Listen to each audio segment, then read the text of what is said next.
2 sets down and 1 more to go on our final day of week 2 of the SMITE Pro League here in Season 10. And we've got the Highland Ravens and the Styx Ferrymen to close out our day. Another best of 3 between these two squads and another one that's inside of their own division. So another matchup where we'll get to see a little bit later on down the road. But for now, we're going to see which of these two can come out on top early on in this phase. Let's take a look at the schedule, see what you've missed so far this weekend.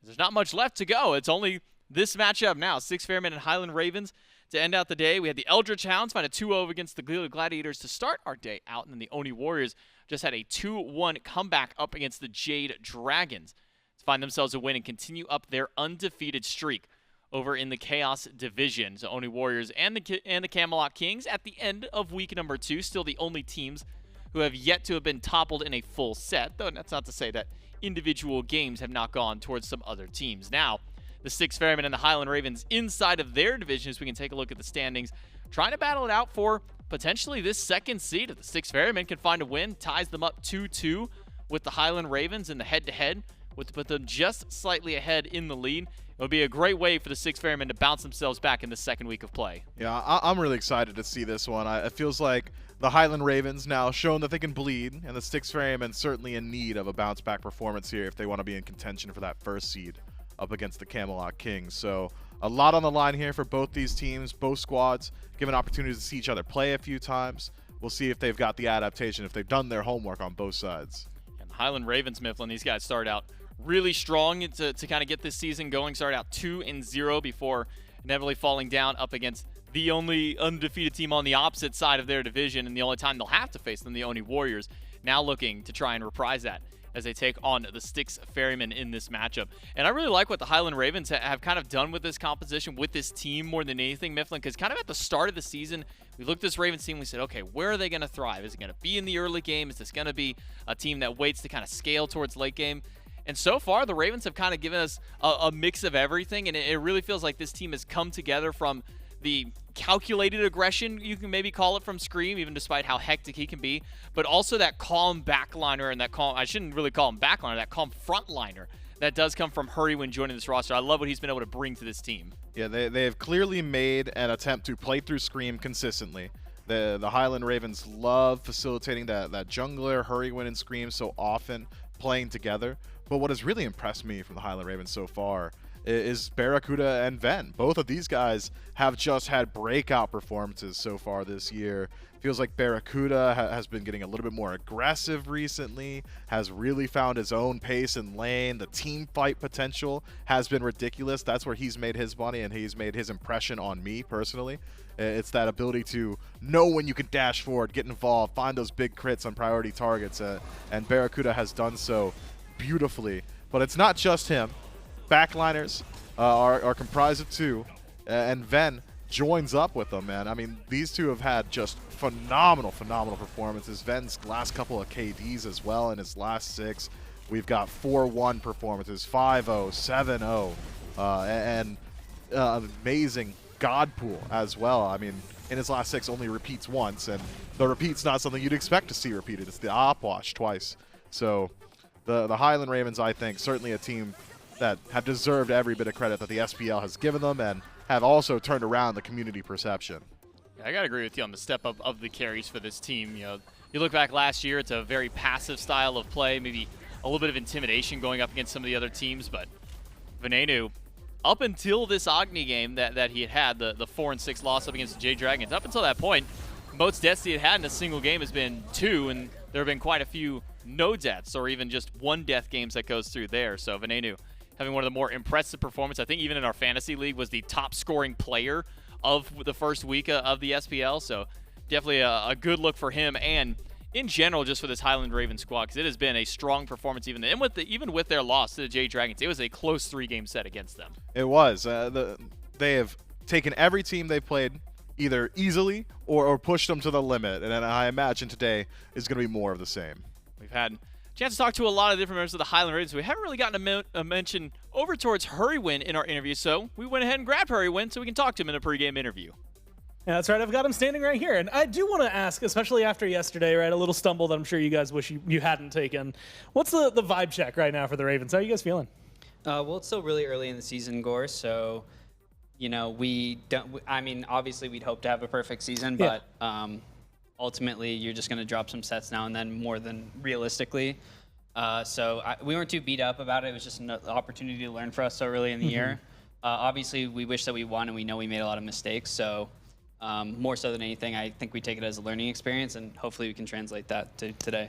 And I kind of want to ask you about the trajectory of this team and really what kind of you have done. Because as you had mentioned, like you join in Scarabs towards the end of last year. I would argue that was some of the best that we got to see that Scarabs look was towards the very end. And now you find yourself on a team. You got BaRRa, you've got Ven, you've got Haddix. How is it kind of coalescing? I know you've been scrimming for a while. You've kind of been on as a unit for a while. But from a team that went 8th in the draft to where you are now, how's it felt like kind of getting back into the SPL and specifically playing with these dudes?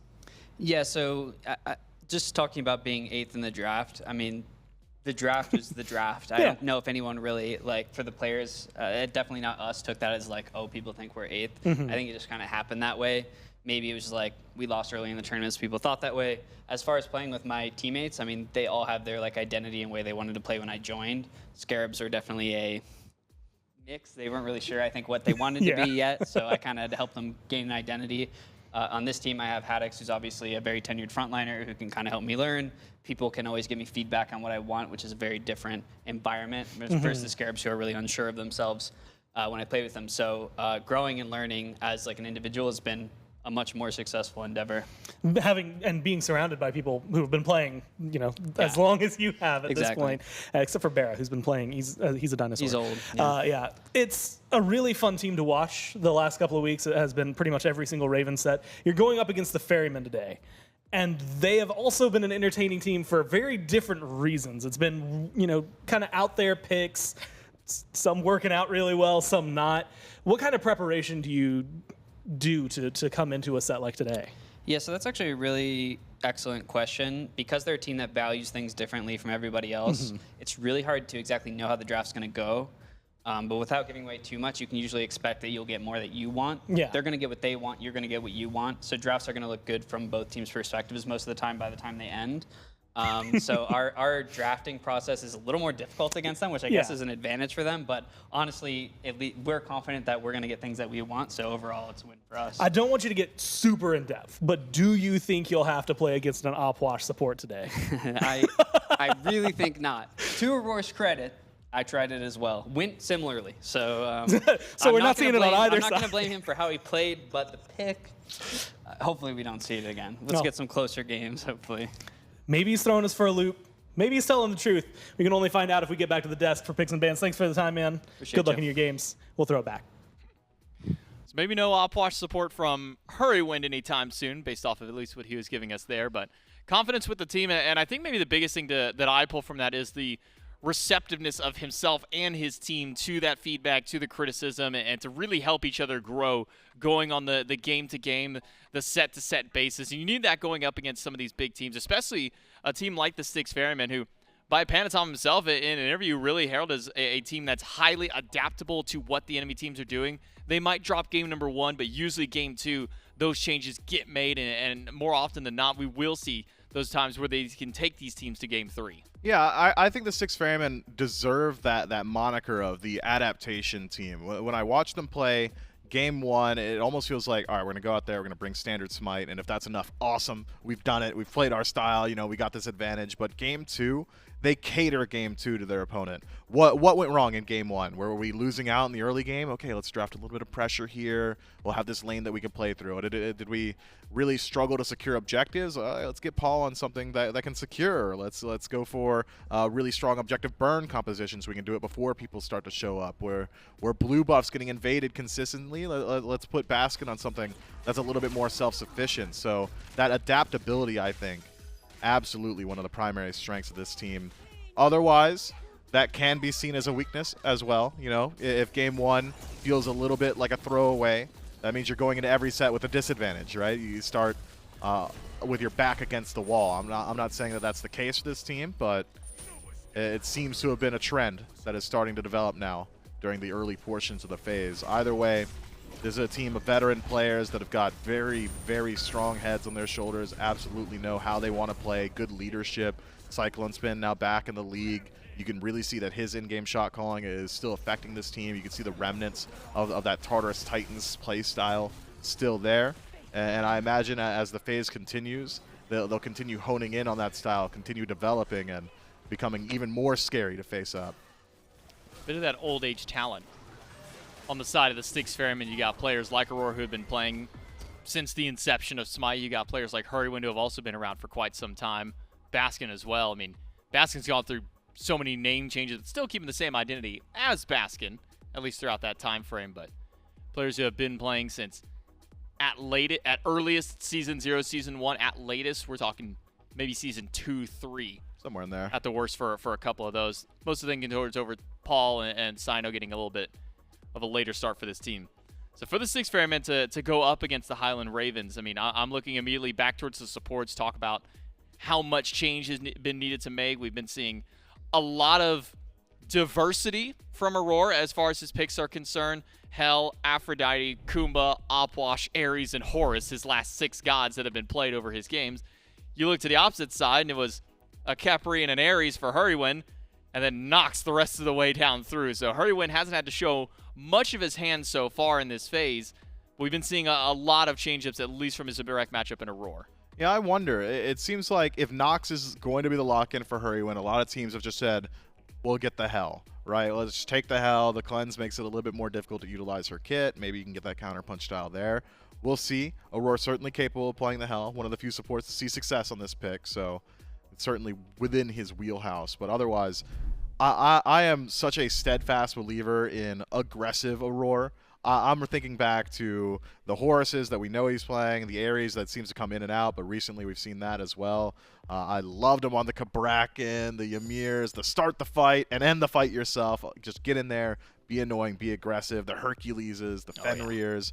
Maybe the meta doesn't support that style of play right now, but you got to think. If anyone could bring it out randomly, it would be Aurora. I mean, Aurora definitely, you know, the shouts at Hercules. When I think of Hercules support, that era and that style of meta, it was Aurora and PBM running the scene on those two, and if those two were ever in a game, you could probably expect that pick to be taken away. Though we've been seeing a lot more Hercules in the solo lane and have not seen him as much in the ban column. We still have not seen him up until this point. Aphrodite, Horus, and Guan Yu banned away by the Ferrymen. The Ravens respond with a Hebo and a Vamana. One ban still to go up against the Styx Ferrymen. I wonder if we will see that Hercules pop its way up in this set, because we didn't see it at all last set, Mifflin. It was a largely absent pick for either of the two teams, between the Dragons, between the Warriors. Neither of those teams really throwing favoritism towards that pick. Couldn't tell you why. I think Hercules I is could not either. Very good right now. So, and we know both of these teams have got Hercules players on them. The Ravens find themselves in an interesting position here.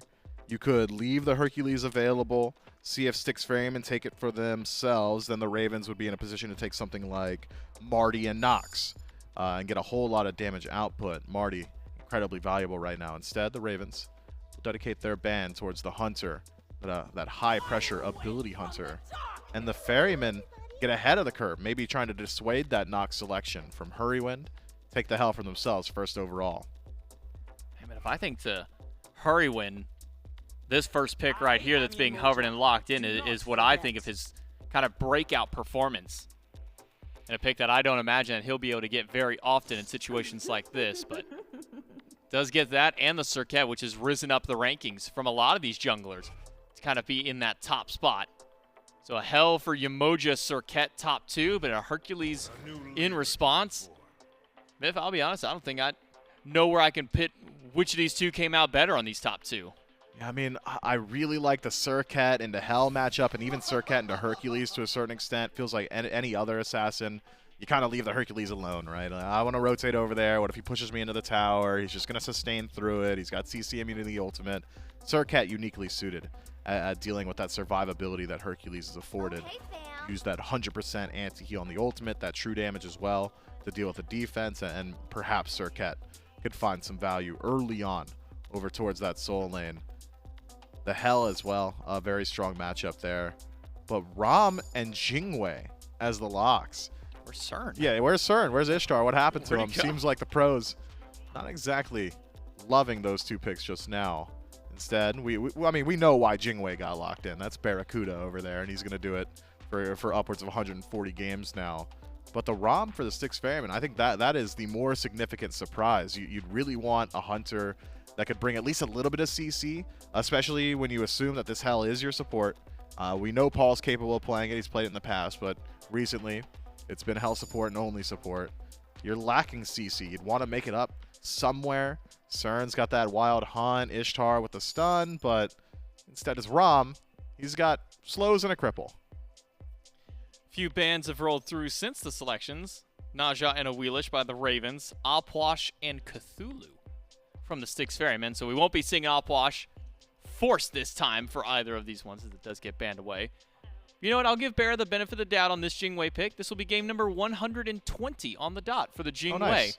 So it does hit a nice little extra milestone there, getting to the big 1-2-0. Will it be a win for him? That's to be determined. Already has about a 58% win rate on the god when he has it, so not a guarantee by picking this one up.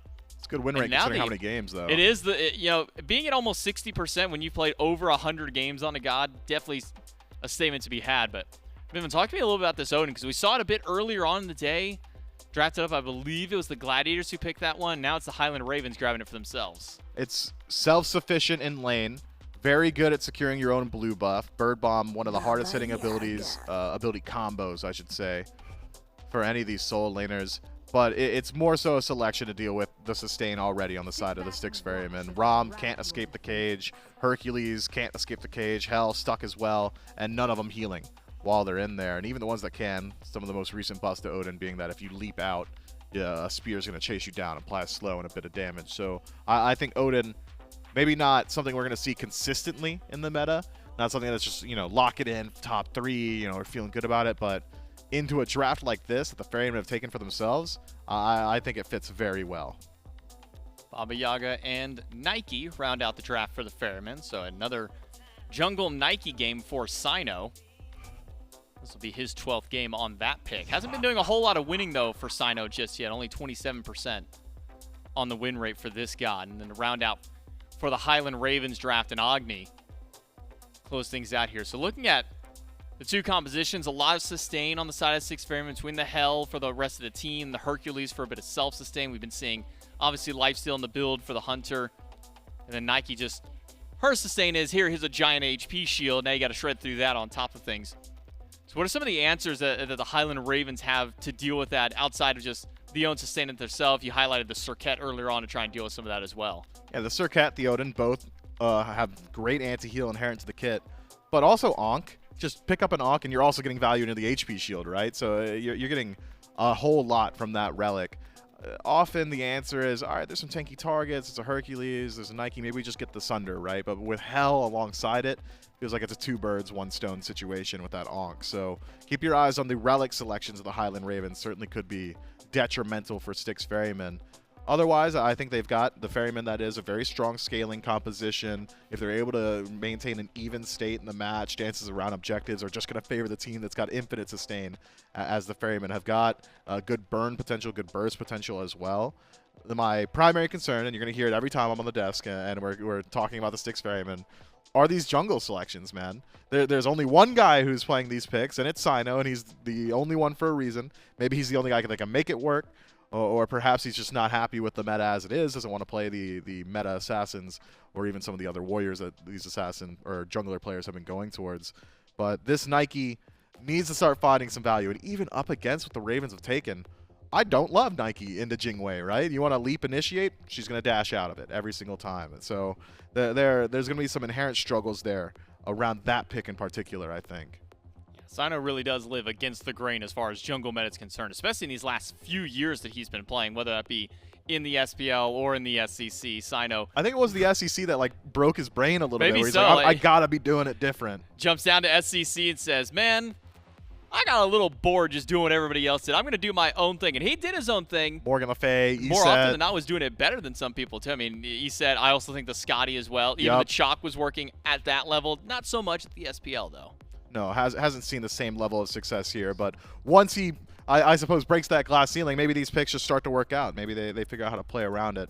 There are certainly values to having a Nike out of the jungle. You know, there's high sustain in the early game for tower dive. That's one of the primary strengths of Nike, is she can go into your tower at level 5 and just tank up a few more shots than the majority of the rest of the jungle cast. She's got good range damage with that Ren, the disarm into some of these auto attackers as well can be pretty strong.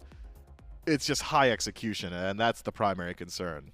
Styx Ferrymen aiming for their second win of the phase, and the Highland Ravens looking to pick themselves back up after the loss. Can they do that here in game number 1? We'll throw it down to Gore and Trelly. Well, thank you so much, J-Mac and Mifflin. And Trelly 1, I'm really excited to see Aror on the Hell support, Cyno back on the Nike and the jungle. The Ferrymen, I think, having to punch up a little bit to try and match the Ravens here. We've seen what this team is capable of. I think the question of today that we're waiting to find the answer to is whether or not they can match it.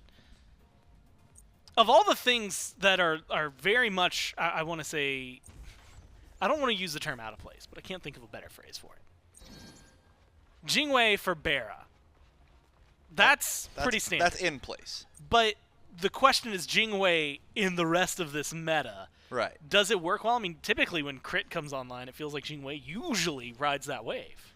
Yeah, I think Jingwei's fine. If you can play the map safe and you're not trying to get dual lane pressure, which often the Highland Ravens aren't grabbing anyways, it's just a pick that BaRRaCCuDDa likes to go to. He thinks he can stay safe and then hard carry games away late game, which is what Jingwei likes to do. If that's the play style, then he's going to go towards it. But if we're honest, BaRRa's going to go to that play style anyways, right? He doesn't mind. He'll look for 1v1s if he's playing aggressive picks, but you know, he's fine with just saying, yeah, game 128, 130, 140, whatever it is on Jingwei, I'm excited. Well, let's just get into it. You know, that's his sort of mentality. It just does mean, unfortunately for Scream, that he's not going for any dual lane ganks early on unless it's really easy to kill Aurora in this case, because CycloneSpin should be just fine.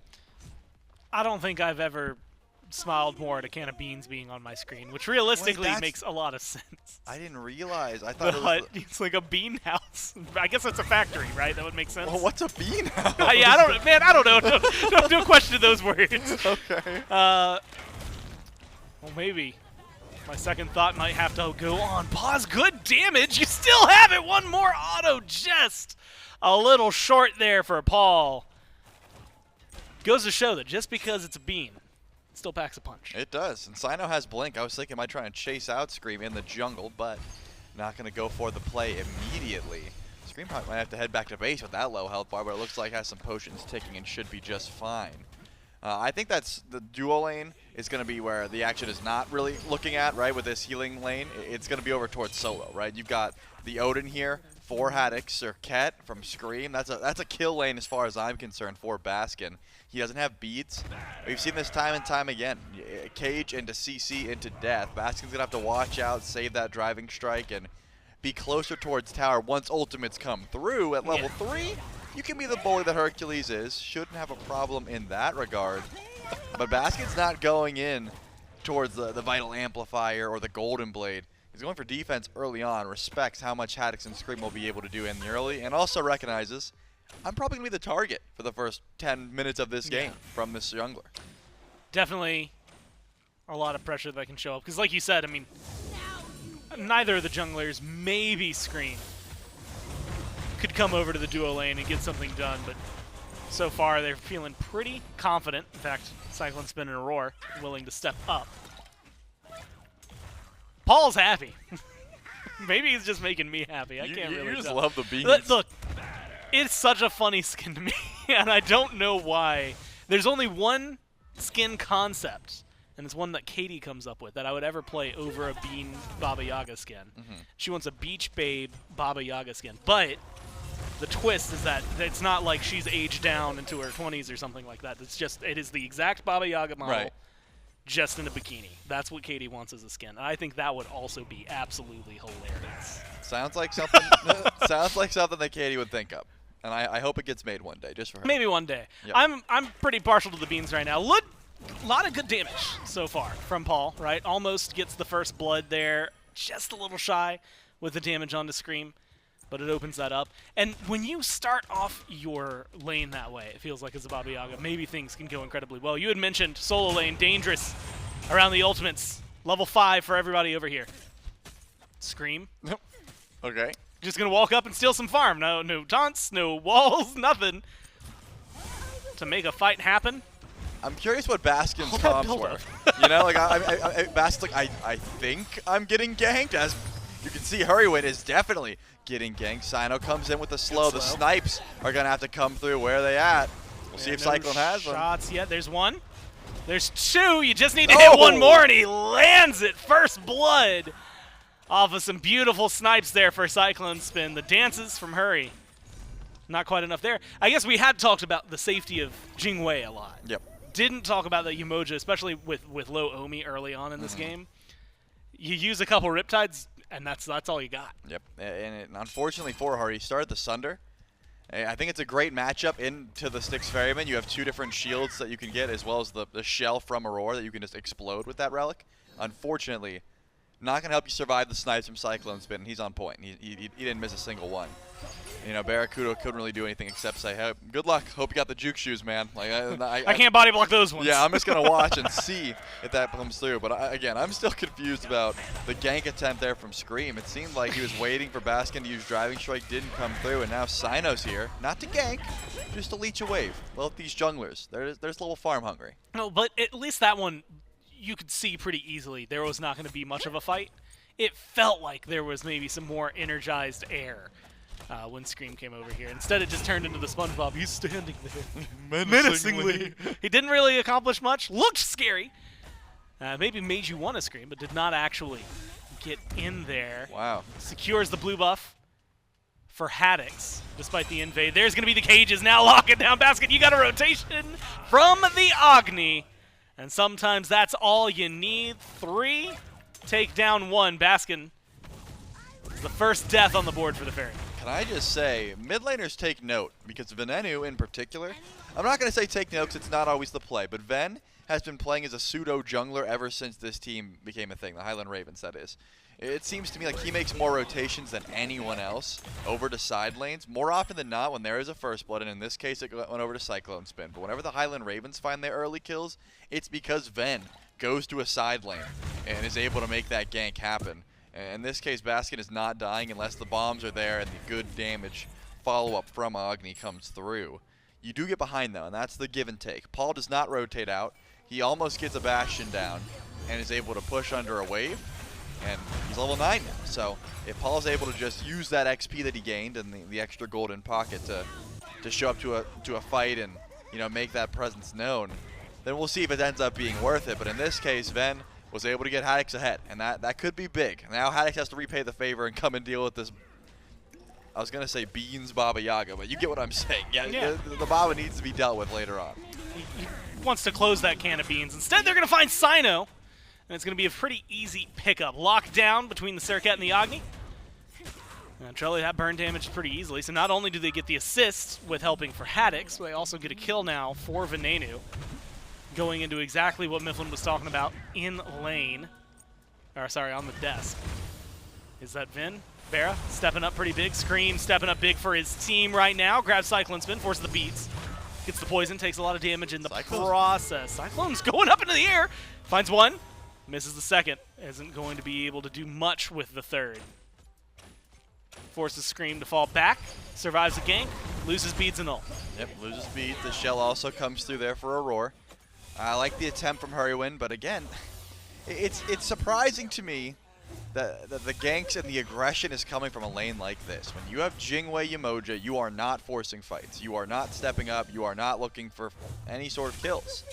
But the Highland Ravens have looked for kills twice now. Hurriwind got picked out, and this time you get to see the aggression onto Aror, which then turns into pulling the beads off CycloneSpin. If you were going to look for this much pressure over in left lane, BaRRa should have picked something different. I don't think the damage is going to be coming through. And because of that, you pull the bead, sure, but is Scream going to want to gank over in left lane again? Not likely. Now he's over on soul lane trying to take Baskin's butt. Pushed against the wall, stunned. Doesn't last long enough.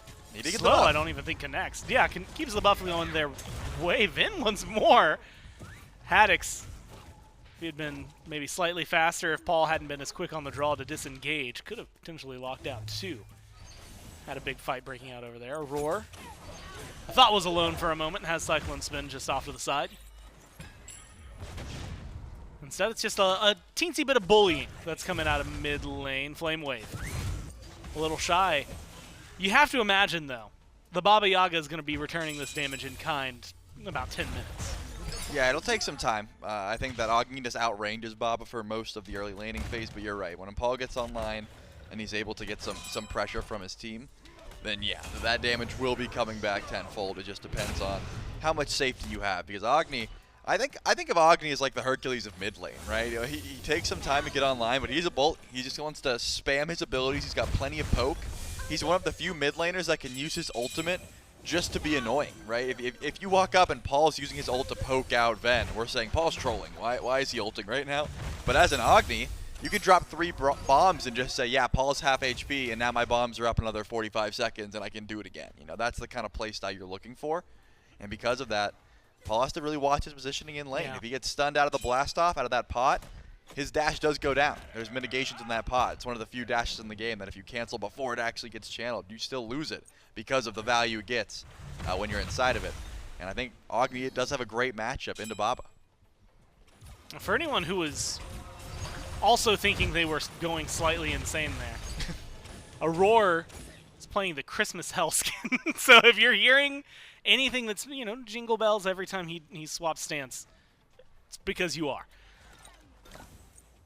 It is definitely an interesting choice, considering it's May in just a few days. But you know what? Sometimes you get what you have. I was wondering, you had the 1,000-yard stare. I was we were sitting in duo, and I was like, why do I keep hearing? And then I realized, oh wait, that's Hell's effects. I've forgotten about it. This is a nice. This is like an older skin as well. I mean, this is one of the like first Christmas skins. Auror's been around for a while. I'm sure he's got plenty of vintage skins. We get to see the Pyromancer pulled. Doesn't look like it's gonna be for free though. Ven was stepping forward. Right? I did hear it. Okay. It wasn't something. I don't listen to the sound effects too often. I listen to like ultimate abilities. You know, that's what's really important. That's what's indicative of a team fight. All right, now if we're gonna get nitpicky, it is technically in the ult slot. You're so lucky I can't just walk away now. Honestly, I wouldn't have blamed you if you had punched me for it. It's going to be the Gold Fury that's looked at here by the Ravens. Scream starting it up with BaRRa, but it's a little bit of a bait. Walls go up from Hurry, not locking anyone in, but cutting off some paths. Teleport from Haddix with a leap, locking down CycloneSpin. No escape over here. Up into the sky, now the snipe's coming down. Holds on to him for a little longer, gets some damage out on the screen, and rolls out of there, manages to get the distance necessary, and the team's resurging. Screams low, Cyno is deep into the back line of the Ravens, and he's able to at least get one, but they pick up a little more, the little extra help from Baskin. Now the Ravens turning, running. 3 of them are going to get out of here. BaRRa, barely a breath to his name after that. Makes it back to the base. Hurry, Vin gone. Gold Fury started by the Ravens earlier, now started by the Ferrymen, and they're going to take this one without any fight. Yeah, didn't love the Rivers Rebuke there. It did seem like the Highland Ravens had reason to try and get aggressive. They went for the play. The teleport comes in from Baskin. And Haddix also had that rotation, but CycloneSpin stalled for so much time up in the air. By the time he came down, everyone was too weak. Cyno and Paul connect for some massive damage in the backline. What I thought could have been a triple kill if Paul was a little bit faster in the home sweet home. But they end up cleaning it up too and getting the Fury to boot. I mean, the Styx Ferrymen is in the right place at the right time and able to counter out that fight. The Ravens are not done getting aggressive though. They will go for the Pyromancer, and since the Ferrymen haven't reset yet, they will lose that objective. So at the very least, the Ravens don't lose everything in that engagement. But they've got a Runic Bomb in tow there for Hurriwind. Could matter when they start to siege later on, or maybe just use it for defense. It's a nice little win though, after what I would argue is a pretty big loss, right? Yep. A couple of kills that have been traded back and forth between the two, but that fight going awry quickly. Even just looking at the relics, you can tell it didn't go super well. Also really interested. Normally, it's not for a long time, Shelly, that we get to talk about upgraded relics, except for maybe the supports, right? Yep. You know, Phantom Shell actually just finished for Aror. Wasn't available that last fight. Didn't seem like he was that worried about it. Vin, though, has kind of invested already into his relic choices, trying to get things up. That's rare, honestly. Yep. I mean, has his damage been good enough? Is the itemization just too good enough to warrant it? Or does he really need you know, the cooldown and everything else that can come with the upgrades. Yeah, in my mind, it's usually when you're a non-CC immune target and you're upgrading your beads into like an Ares or a Daji. In this case, Ven upgrades the Aegis, which he feels is necessary because of the snipes from Cyclone. Because late game, if Cyno blinks in, does a good bit of damage, and then Cyclone goes out of the sky, if you're hitting every snipe, which Cyclone likely is, Ven's just going to die. I'm guessing that's the reason he decides to put some gold into that upgrade early on. But you got to think trying to match the damage Paul comes through might be a little bit better, but look at Cyno's HP. Super low, uses the ult to gain a shield. Wait, Scream has Sunder too? Scream does have Sunder. So they're double dipping. Maybe, as you had mentioned, to try and get rid of and deal with more massively anytime the Nike's in front, but that does mean that Scream's incredibly unsafe, right? All of a sudden, you don't have a Beats, you don't have an Aegis, anything to balance that out. Damage is going to stick there. Scream staying the longest under the tower. So they get some poke onto the tier 1 of the Ferrymen. I also realized the main difference between the default Aegis and then the upgraded Aegis icon is just somebody put a light behind it. But it's like more enveloped in that light. Yeah, it feels magnificent. It feels like it, and I think it's just a little bit better in that regard. But we'll have to watch, I think, to see if Ven gets the most utility out of that, right? And it's one of those things. It's like what, 300 gold just for the simple upgrade, right? Yep. It's not like you're buying and investing in the full upgrade immediately. Instead, they're buying and investing in BaRRaCCuDDa, who uses his ult. Oh, up into the sky goes Cyclone. You can't wait this one out. One snipe misses, though. The last two are able to do a little bit there, but his shielding and, of course, the Aegis work out well enough. Now the cage is dropped by Haddix. Phantom Shell to use it on the other side. Cyno's the target. He waited no it out. To his name, and immediately, not only waiting it out, there's a good River's Rebuke. They're chasing him down. They get the jungler, so not only does BaRRaCCuDDa get out of here, but they keep the fight going, and it's in the Ravens' favor. Oni Fury's about to spawn back up. Cyno gone for 30 seconds. This is going to be an easy rotation for the Ravens, right into the Fury Pit.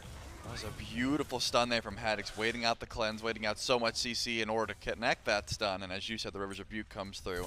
Make sure to grab Cyno. The Oni Fury will be spawning in here shortly. This fight started with some aggression on BaRRaCCuDDa, who has not been able to go back. He's got a bit of sustain from Hurriwind, but the Styx Ferrymen are here. Paul's got home sweet home, and that could bring some big damage towards his objective if he's able to get it off. But the Ravens aren't looking to pull just yet. They're trying to see if they can find a fight here. Cyno bought enough time to respawn. Now just has to make it back to the fight. They're going to be able to make the fight happen. Hurry. Pulled in, CC'd, taken down. 4-on-4 now with a numbers advantage going to the Ferryman as Cyno rejoins the battle. Ult available for the Nike as well. That's slow. Have been used for the shield earlier. Now, potentially going to cause some trouble. Instead, the Ravens recognize that they just don't have this one, fall back. And it's a second Fury this time, an Oni Fury, going the way of the Ferryman. The Ravens won't get their Constellation Pyromancer, though. Unless the Ferrymen just vacate the area. Looks like they might be going for some farm. He's got ult. Maybe a little bit of a fight, Haddix. Nope. Not going to lock anyone down yet. And instead, maybe trying to bait more in. Only 27 seconds left before that Phantom Shell's back. Yeah, Haddix has that cage if he wants to use it. Baskin is not the target he's looking for, though. He's trying to find a roar. Couldn't lock him down as the Pyromancer continues. Baskin's going to throw a boulder. Looks like it's a little bit too early, though, and they're able to just reset. So Pyromancer goes down for free to the Highland Ravens. Last time that Runic Bomb got used in the mid-tier 1, wasn't even able to grab it. This time, Scream picks it up. Something that I cut out a while ago that I haven't meant to talk about is Scream realized what I just did. It's a lot of CC on the side of the Ferryman that are just knockups, right? I mean, Cyno is going to bring the knockup, Baskin's got the knockup, and you can just immune that with Deathbane, so Scream doesn't really need beads, he feels. So just grab the Sunder, make Cyno's life a little bit more miserable. That shield is not going to last very long. Once Baba Yaga ults, that shield is not going to last very long. I'm thinking Scream wants to try and 1v1 Cyno more often than not once he gets some more itemization online. That's what that relic choice tells me. Haven't got to see it too useful so far, but once it gets upgraded and once Scream gets, I'd say 1 to 2 more items online, we'll see that purchase really, get that usefulness out. But the objectives are gone. For now, it seems like the aggression on the map has subsided.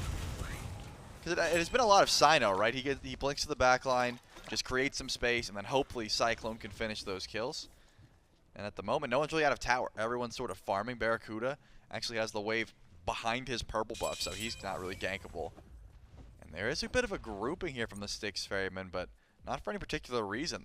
They still have CycloneSpin on the left side of the map, so they can't go for a Fire Giant. A lot of ward coverage, which maybe gives them some extra decision making. Like you said, fire, maybe not immediately on the boards. What I'm surprised by, and this is maybe a testament to the Ravens farm game, that it's not that big a separation. That tower actually going to even cut it underneath 1,000 here. Maybe going for a kill onto CycloneSpin as well. Scream. Forced out the beads, forced out a shell. Haddix is over here. Hurriwind making rotations. Maybe they were thinking about going for a tier 2, maybe looking for a kill. Not going to find either. Get the tier 1. Now back to the gold Shelly, which would realistically it's 700 apart. Might be even less if they get this kill, and they will kill off CycloneSpin. Easy lockdown from Haddix. Easy shots for BaRRa. No Fury, no real anything to go after, so they get the kill. And outside of that, there's not much to look at. And that's a beautiful rotation, because I thought it wasn't worth it. I mean, Haddix teleports in for essentially nothing. It was beads, it was shell from CycloneSpin, and then he goes back on her tier 2, and that's all she wrote. But Fire Giant is here, and that's all the Highland Ravens could be going for. That's the only thing they could be grouping for, unless Cyno gets picked out. Stun not available there for Haddix, and Baskin's frontlining. And the Fire Giant has been started up here. It looks like the Highland Ravens want to go for a pull, but even more than that, they want to find a fight. That cage is not quite available yet, but Haddix is just counting down the seconds. Trying to find their way in. Haddix has the ult, drops the ult immediately onto Aror, on to Paul. Is able to lock them down, not able to find too much. No relics really used on the Ferrymen just yet. Instead, they're going to surge forward, ready to chase down the Ravens. A lot of damage onto Vin in the back, but it's going to be Scream plus a lockdown from Hurry that helps turn this around. Cyno, the bleed does it. And the poison ticks, creating an opportunity. Baskin trying to back, forced to fall back a little further. Haddix gonna have the leash pulled a little bit. The rest of the team starting up the Fire Giant. He just trying to create some space. Might take more damage in the process. Have to be careful. Baskin back, teleported back in, around the side, finds Vin, goes for the knockup, gets the damage, and between him, Paul, and Cyclone, they kill off Venenu. And now they're surging forward once more. Scream. Lurking in the back. BaRRa needs a little help. Isn't going to find it. Isn't going to get to the air in time either. The carries, the backliners for the Ravens. Taken down. Scream. Still waiting. Haddix copied Baskin's playbook. Isn't making as big of a splash on his return. It's him. Hurry. Scream on the side. And it's just not enough to fight back on the Ferrymen. Fire Giant started up here. Haddix is essentially unkillable with this Genji's guard. He's got a shield up every couple seconds. Scream is still around, and he's got ultimate. He's got all of his relics up as well. It's up to Scream and Haddix to try and make some waves here. Hurriwind doesn't have an ultimate. He can just provide damage. This Fire Giant's getting low, and it looks like the Styx Ferrymen, they don't want a 50-50. Sit at a third health, a fourth HP, dropping a little lower. Scream goes into the side. Scream's getting burned down and damage. Ferrymen get the Fire Giant, get a kill onto the jungler, staggered behind his carries. And Haddix, oh, he's going to join him here. That Riptide can only get you so far, and it is not enough. 2 more kills, and the Ferrymen in firm control of this game. 4-0 for Paul here on this Baba Yaga has been essentially free casting. I've not seen anyone. I mean, even pull relics. Yeah, he still has beads and Aegis. No one's getting to Paul right now. Top damage in the game. The positioning is fine. And don't get me wrong, a Prophetic Cloak Baba Yaga is very annoying to try and kill. But it seems like Scream is going for Cyno, which is not inherently a bad play. Haddix has been caging in Aror, though, and that doesn't seem to net much. Paul was also in that cage, but used the blast off to escape, and the damage was just not there. Unfortunately, BaRRa and Ven are under so much pressure. Baskin just comes up massive for his team in that last fight. I mean, goes from the back line, teleports in, hits the massive driving strike, and then the damage was there to kill BaRRa before he was able to get up into the airstrike. And now the Styx Ferrymen can do no wrong. Grouped up towards Primal. They should be able to grab that for absolute free. All the while, the Highland Ravens are trying to split push over on right, but Cyno is stopping that tier 1 tower from even going down. I imagine a dive play is about to happen on a Cyno because what else can you do? Try and go for a kill. Haddix is trying to make it happen, but Cyno's got wards. He's not going to fall for this. Little pressure on the tier 1 and right, like you mentioned, Cyno. Not falling for the defense here, and instead is honestly keeping 2 occupied as the tier 2 and left gets sieged down by the Ferrymen. They're looking so badly for this kill. Scream goes for the ult, forces the beads out of Cyno. Maybe they're going to count that as a win, but the last few times they've killed Cyno, something big has happened for the Ferrymen. River's Rebuke goes up, Phantom Shell, popped. Left side Phoenix gone, and Trelly, it continues this trend of things that go well for the Ferrymen, even if they lose Cyno. And Cyno might be 1-4-4, but Paul's 4-0, top damage. Left side Phoenix is gone. 45 seconds left on the power play. Maybe nothing massive is going to happen for the next few seconds, but feels like the Ravens are just trying to find any small victories they can. I'm curious how much damage Paul is actually taking, because it doesn't seem like much. He's just been ulting from a distance, staying very far back. I mean, I guess he's mitigated more than Ven in this case, but it doesn't seem like much considering. Yeah, this Baba Yaga is relatively untouched so far in these team fights. That time, that was a runic bomb that ends up getting the left side Phoenix, which really helped out because it seemed like a rough fight up until that Phoenix dropped. Aror was taking a lot of damage, probably because Cyno was over on the right side of the map. And I suppose Scream and Haddix were also gone, so all things considered, could have gone worse for the Highland Ravens, but you would have loved to keep that bird alive with the River's Rebuke there from Hurriwind. You lose Phantom Shell, but that'll be up in 60 seconds, so the Styx Ferrymen shouldn't have to worry too much. And Fire Giant's already going to be back up in 50 seconds. All the Ravens can really go for is pushing out this left side wave and trying to get some pressure off them until they're able to defend Fire Giant, but going for an aggressive call doesn't seem to be the call. I mean, they just don't have enough presence. They don't have the map state for them. Once that left side bird went down, they lost a lot of that presence all over the map. And Cyclone shows up to help on right. That tier 1 falls pretty quickly. Tier 2 on left. The Ravens are going to start it up. They've got a minion wave, dealing good damage. Couple more autos. All it takes, BaRRa, with the help of a Riptide, going to make sure they all get out of there. Ravens find a firm disengage. So Trelly going into 10 seconds now. Fire Giant respawn. 3,500 gold, give or take. And that is the lead the Ferrymen are going to be working with. Experience, not quite as heavily in their favor. In fact, at this point, we're just waiting for the supports to play catch-up. Fire Giant started by the Ferrymen.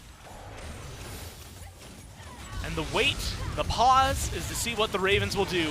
1/3 HP, dropping fast, 25% for the Fire Giant. And it's getting burned. Ferrymen secure that one, no problem. Looking for kills afterward. They're not going to find any. Force Haddix to jump into the pit, drop the ult.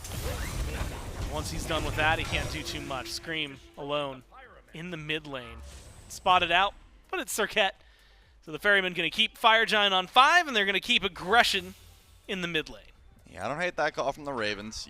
You'd rather keep everyone alive to try and defend that Fire Giant. They made a decent play pushing out the wave over on left, giving them time to actually go for an attempt at a steal, but seems relatively confirmed there for the Styx Ferrymen. So they're going to step forward, take this tier 2 tower for free.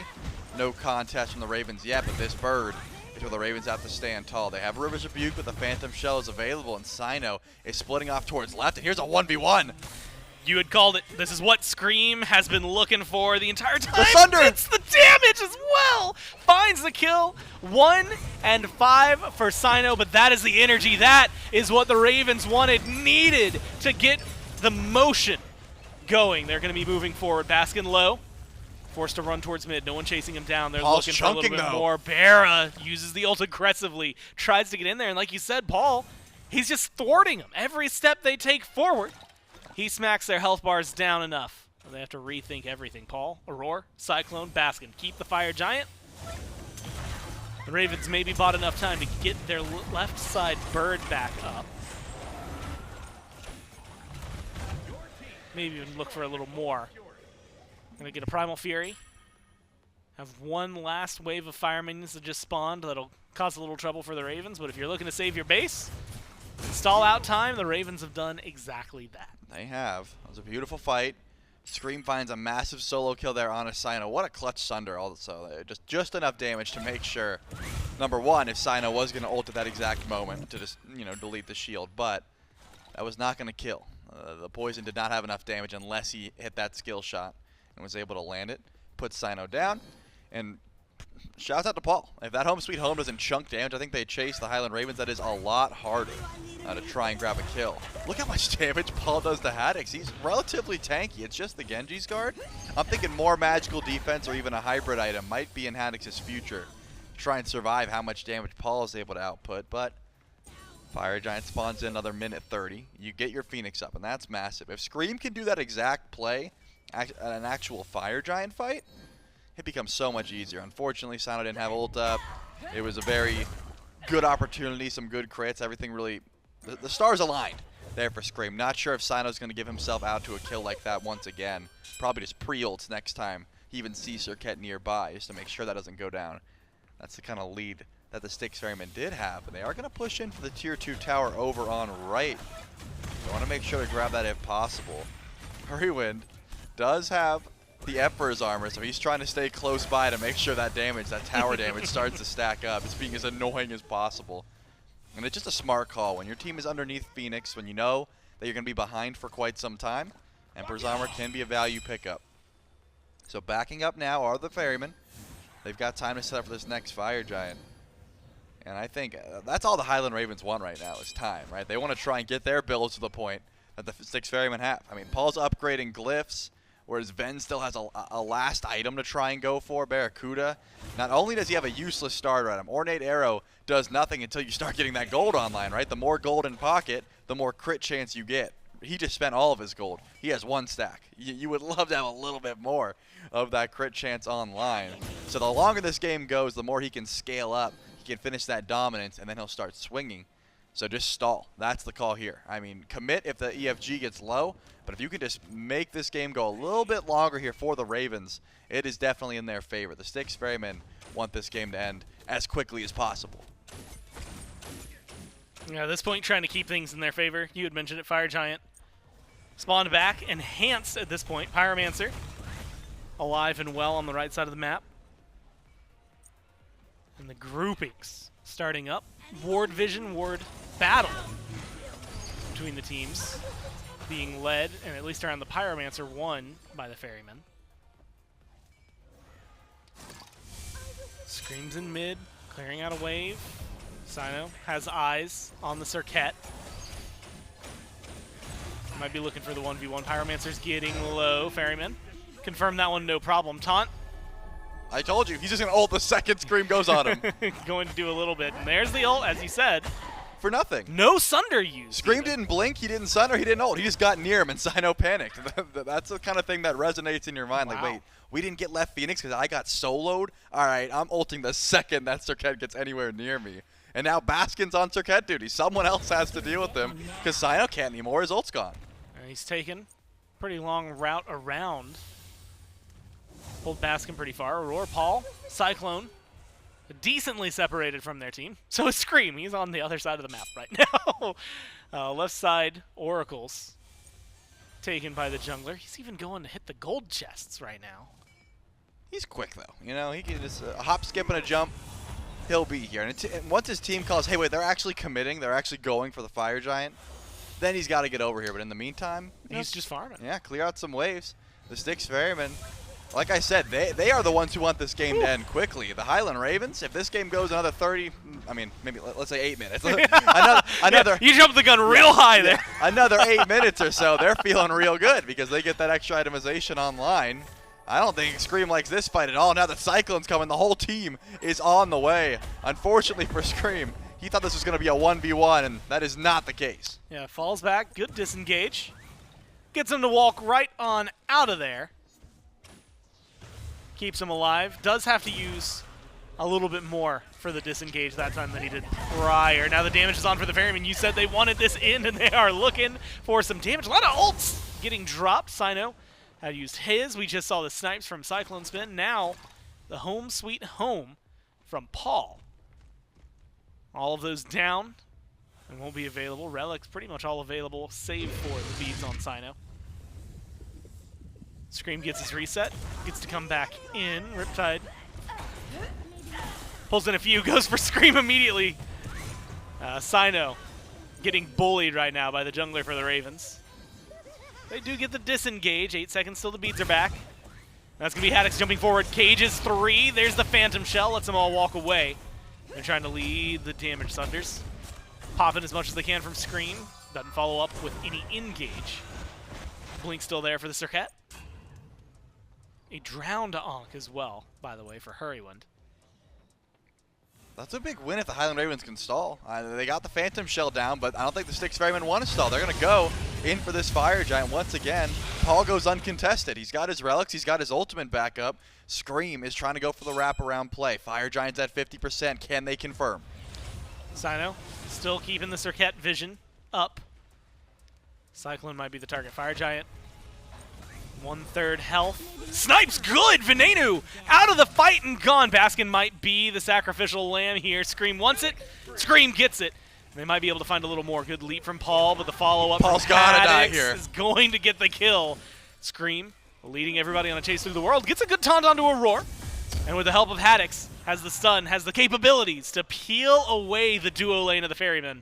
Keep the Ravens in this, and much like you wanted, drag this fight a little longer. I mean, that's not what I wanted. That's what the Highland Ravens wanted. What the Ravens want. Yeah, the Ravens want to make sure this game goes longer so they can get their itemization online. We're seeing those upgrades come through. Styx Ferrymen, Cyclone, Cyno, and Aror healing up, sticking around this EFG. The Highland Ravens get the better end of that trade, but remember, Baskin can teleport in 25 seconds. Does it have to be a quick pull if the Highland Ravens even going to go for EFG? Look, they're on Oni Fury. They don't even care. Like, oh, we won the fight 1v2. We still need items, man. We need upgraded relics. And like I mentioned before, more golden pocket is more crit chance for BaRRaCCuDDa.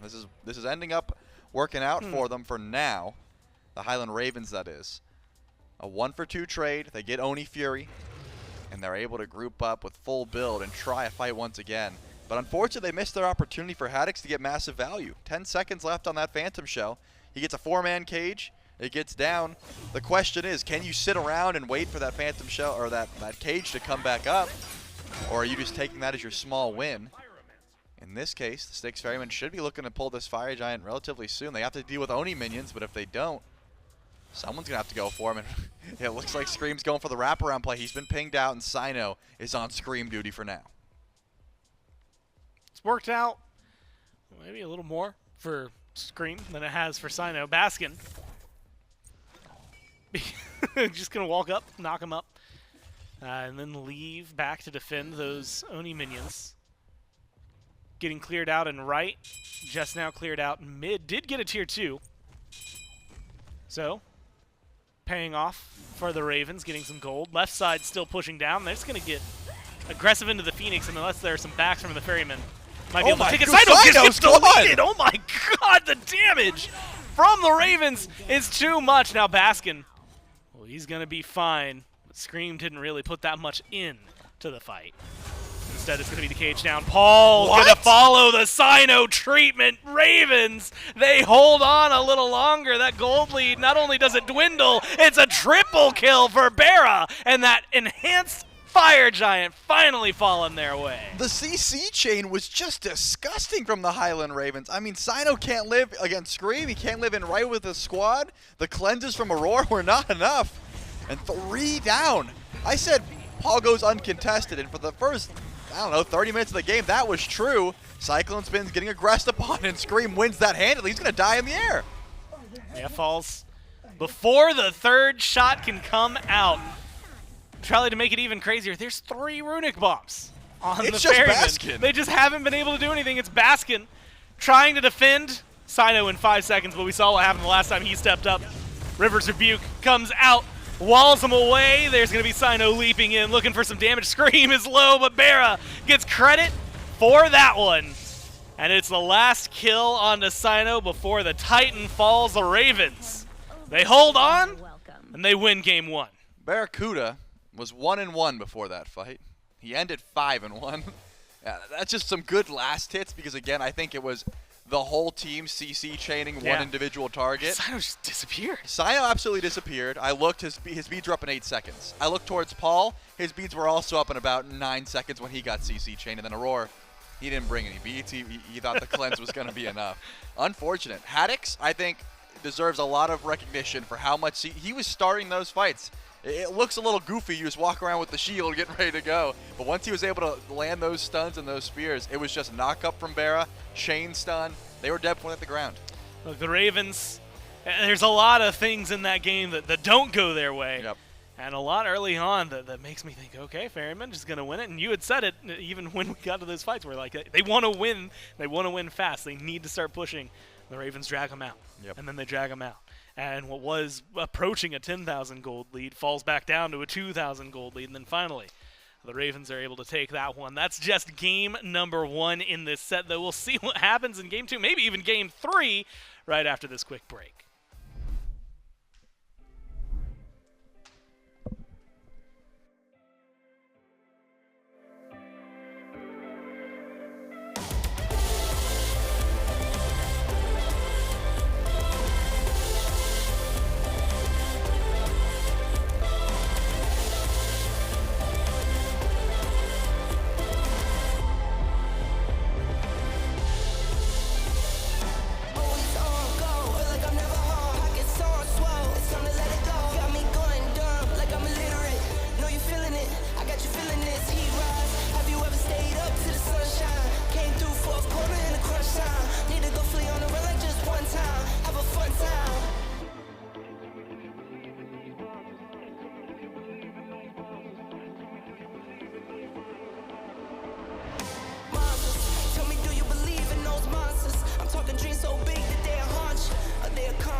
ISO to the NDs.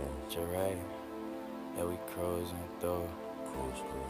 In that 97 Cutlass, strolling through the air. Bass booming, it's a party inside the slab. It's whatever, baby, you could put it on a tab. Blessings in the wind, shall I see it, then I grab. Ay, ay.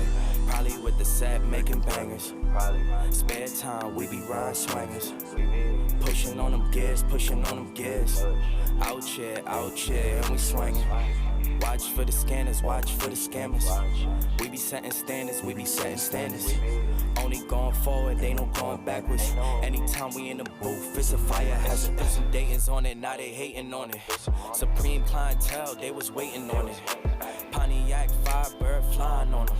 I got a need for speed, I'm a Florida on them. Gran Turismo, running game on them. This is custom kitted, whip the paint on them. Forza Motorsport, change lanes on them. Twist the metal gang, throw the flame on them. Hey, probably with the set, making bangers. Spare time, we be ride swingers. Pushing on them gears, pushing on them gears. Out here, and we swinging. Watch for the scanners, watch for the scammers.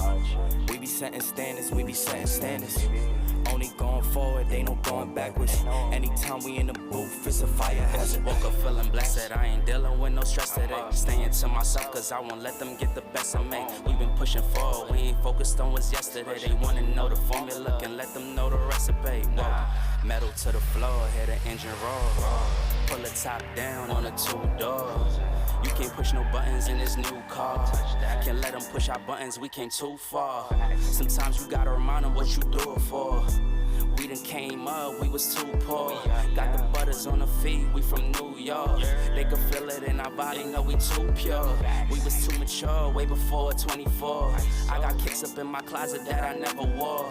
We was down bad, now check the new score. They know it's ISO to the indie, we the new norm. 97 cutlass, Charlotte through the eye. Bass booming, it's a party inside the slab. It's whatever, baby, you could put it on the tab. Blessings in the wind, shall I see it, then I grab, ayy.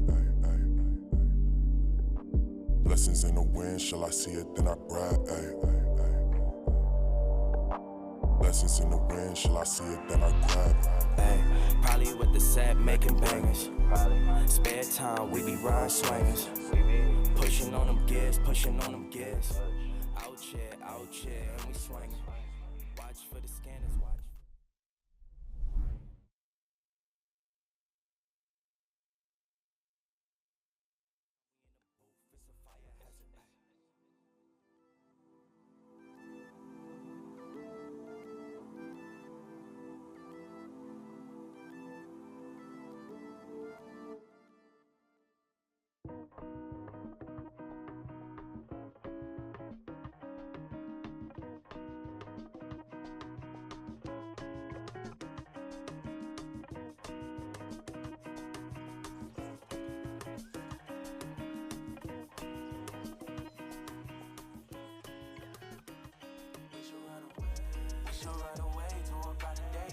That's right. Make sure that you take part in our G.I. Joe event that we're going in our collaboration with Hasbro and the G.I. Joe skins. We got 6 different skins in-game. You can pick up any one of those. And if you want to represent your favorite team, whether it be Team Joe or Team Cobra, jump into any of the games that you're playing with one of those skins. And at the very end of the event and collaboration, the team, whether it be Team Joe or Team Cobra, with the most wins will get some extra rewards and benefits out for you, the community. So make sure that you're jumping in there and using those G.I. Joe skins in all of your games in order to try and figure out who's going to come out on top, whether that be the Joes or the Cobras. Thank you so much to Hasbro for partnering with SMITE for the G.I. Joe collaboration. Game number 1, though, Mifflin, for our 3rd set of the day here between the Ferrymen and the Ravens. This one starts off really well for the Ferrymen, able to find some good, strong picks to start the game out, especially over in the dual lane. Felt like all the momentum was in the Ferrymen's court. And then just a couple of misplays around these Fire Giants, a couple of picks that go the way of the Highland Ravens.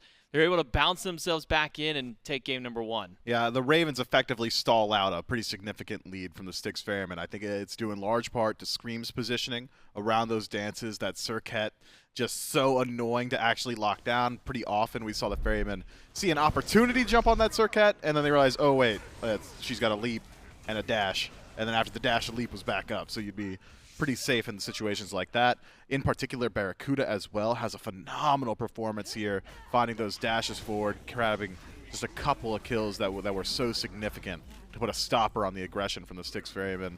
But it's a question mark that I had in P's and B's, and I'd be remiss not to bring it up here again. This Nike pick, J-Mac, I am just not loving what it's doing for the Styx Ferrymen. The Highland Ravens clearly were not threatened by it. There was not a whole lot of damage output. A lot of the ultimates were used defensively. Not exactly tanky, not exactly an assassin either. A weird middle ground where you're not doing a whole lot in either situation. I feel like had the Styx Ferrymen had a standard assassin or someone that could have just done a little bit more damage, maybe they would have been able to execute on the lead that they had established. But once the Ravens wrestle control back from the Ferrymen, it was pretty clear cut, and clean cut, I should say, from them.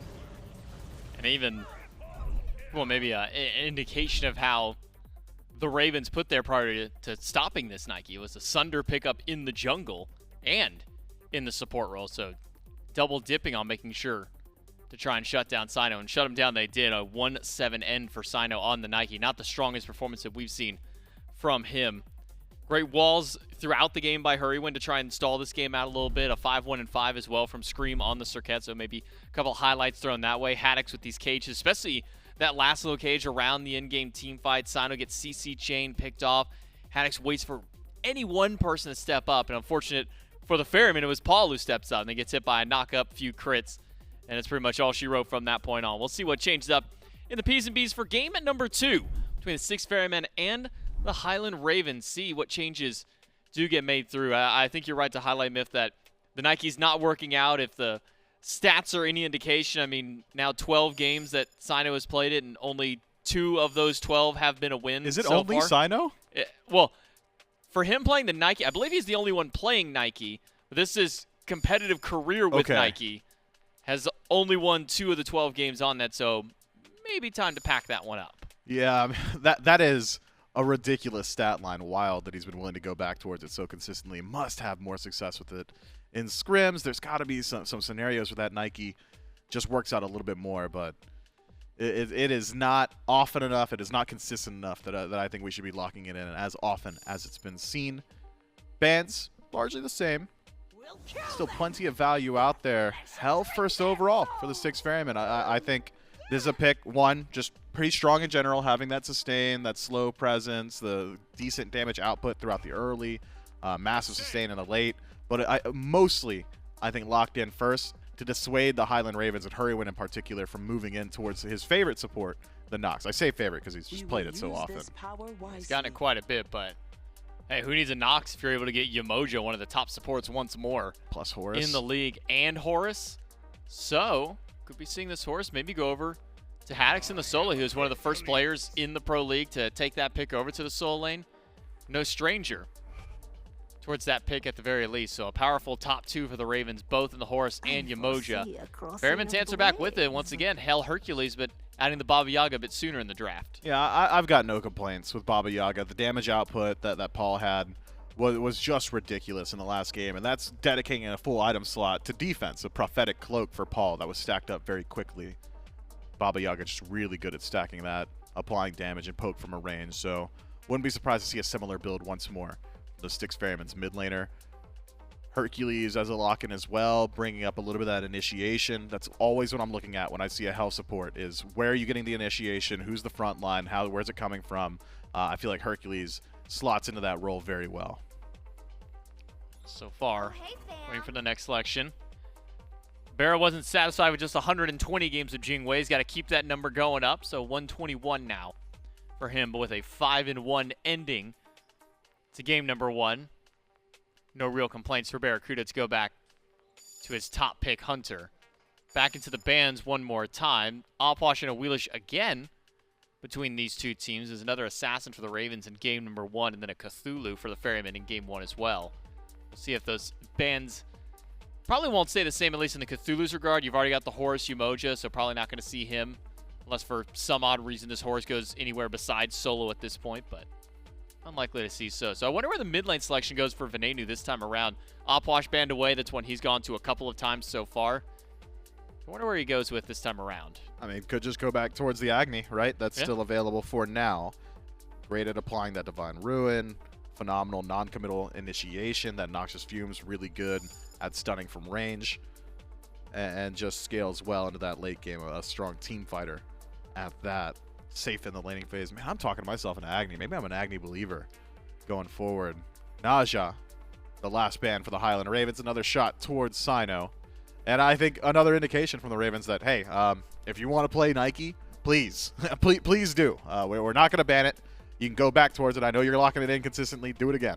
The Ravens essentially begging right now. Give me the Sentinel of Zeus. Lock her in. We'll see if that's where Cyno ends up going for the Ferrymen. Typically, we've also seen him go towards the Surtr. That's been another common pick for him. So far this season, it's only been Nike, Surtr, and a single Naja game from Cyno. So has not diversified his god pool very much. He actually cut it down. There was a Thanatos in there at Worlds. There was a Thanatos. He had a Hebo at one point. He was going a little bit more towards the, well, we kind of could, I guess you can maybe consider a bit more traditional jungle style of picks, but has been favoring the Warriors here in Season 10. You're calling for the Agni, Myth. It seems that the Styx Ferrymen were of like mind, taking that one away from Venenu. Still quite a few mages up. Merlin probably one of the more notable of the ones still available to him. Yeah, I think Merlin probably the favored selection here. In his last 6, he's also played the Thoth, so another pick he could go towards, but you don't necessarily love that. Into picks like Hercules, who could just continue walking at you. You want Evade and Punish to do the first part of it, the evade, but Hercules has got the sustain and the ability to chase you down with the regrowth, all that additional movement speed, Golden Blade in first slot. That Thoth can really struggle in that matchup, and having a consistent disruption tool for that ultimate might dissuade Ven from going towards this pick. Otherwise, you do kind of like it into the hell, able to poke from a range consistently. Maybe you're not quite able to keep up with that damage output through sustain. Instead, Morgan Le Fay as the lock-in, a pick that we've seen a bit more frequently than I'd expected here recently. Great damage, very versatile. That first ability could be a slow, could be additional damage, could be a fear. Has essentially, and it's been a while since I had the opportunity to say it, non-reactable CC, unreactable CC. There you go.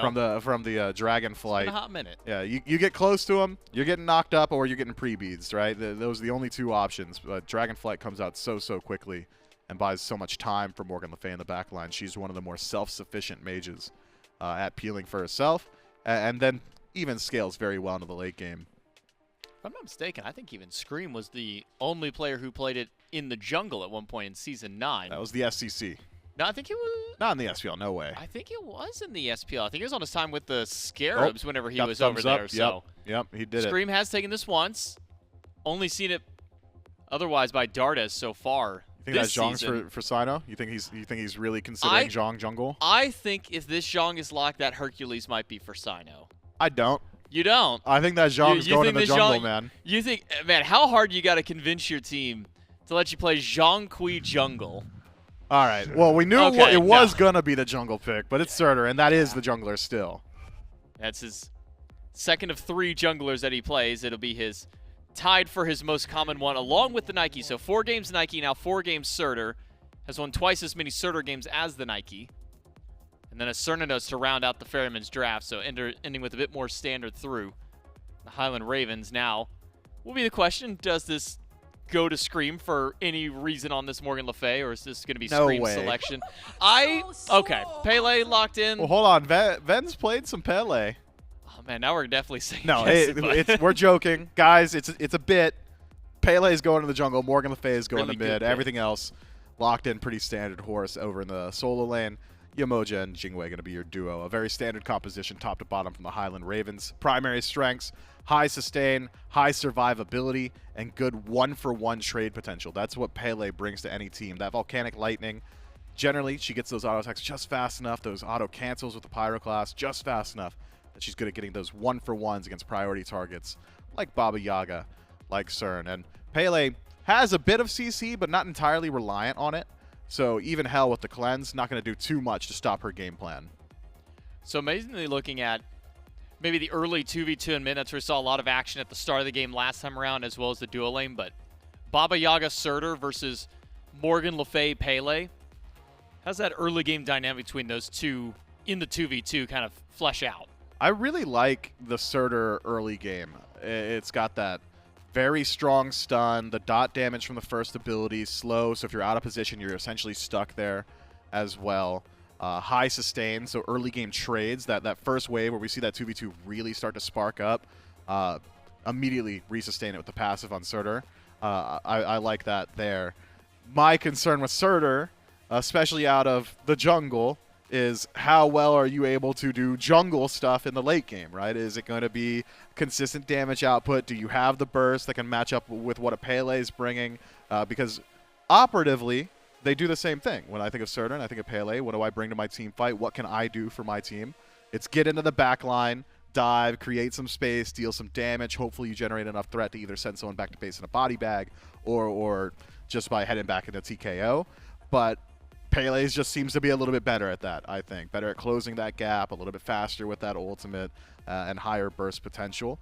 The difference being is that Surtr has got stronger chase with stun. He can set up for his team a little bit more so. So Surtr once more now for Cyno, the Styx Ferrymen with their backs against the wall. They've got to take down the Highland Ravens here in Game 2 if they want to keep a Game 3 chance alive for themselves and to try and even out at least in the column of wins against the Ferrymen. Remember, a win for the Ferrymen here puts them ahead in second seed over the Highland Ravens, who had a great start to this phase, came out 2-0 immediately out the gate, went full 3 games against the Jade Dragons, and now are looking to try and pick up that mantle once more now for the Highland Ravens and try and extend this to a 3-1. Can the Styx Ferrymen extend this set out, or are the Highland Ravens going to run away with it? Let's jump right into game number 2 with Gore and Trelly. Oh, it's the test for them here. If Cyno can step up, maybe answer some questions from last game that never went answered. It's the Surtr this time around. A lot of similarities in this comp, Trelly, as they had to the last one. Very different, maybe, field for the Ravens, but you get the same duo lane. Oh, and Haddix gets to go back to something he has always looked good on, the Horus and the solo lane. Out of drafts alone, how are you feeling about the look of this game? Well, the Styx Ferrymen got off to a great start in game number 1, and this was a very similar composition. But the Highland Ravens adapted as the game went on and sort of learned, you know, the pressure they needed. I think that there's some things that the Styx Ferrymen, or I guess in this case, there's something that the Highland Ravens could do that they learned from last game to stop the early game from spiraling out of control. But BaRRaCCuDDa cannot just take over a team fight like he did last game because Jing needs to get online first. You know, you need this is a hunter that is very item dependent. You can't just sit at level 5 and go, oh, I've got ult now, I'm ready to fight. CycloneSpin, you know, has that pressure. So that changes things a little bit. But because of the fact that the Highland Ravens just got rolled over in early game by this same composition, I imagine they play the game a bit differently. I don't think Hurriwind's going to overextend and get himself picked like he did in game number 1.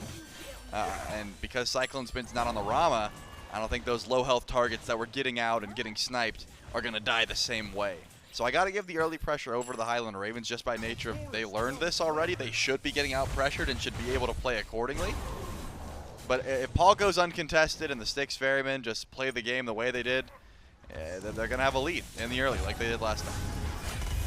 Well, the Morgan Le Fay, maybe shaking things up in mid a little more. Same can go for the Pele, same can go for the Surtr. A lot over there that can maybe cause some trouble. I'm also really interested in this matchup, right? Hercules versus Horus. Horus, 100% pick ban, only God across the 2 weeks of play now that has managed to keep that amount of pressure up. So definitely someone to keep looking at. Beats used early here by Vin. Damage good by Paul. Deja vu.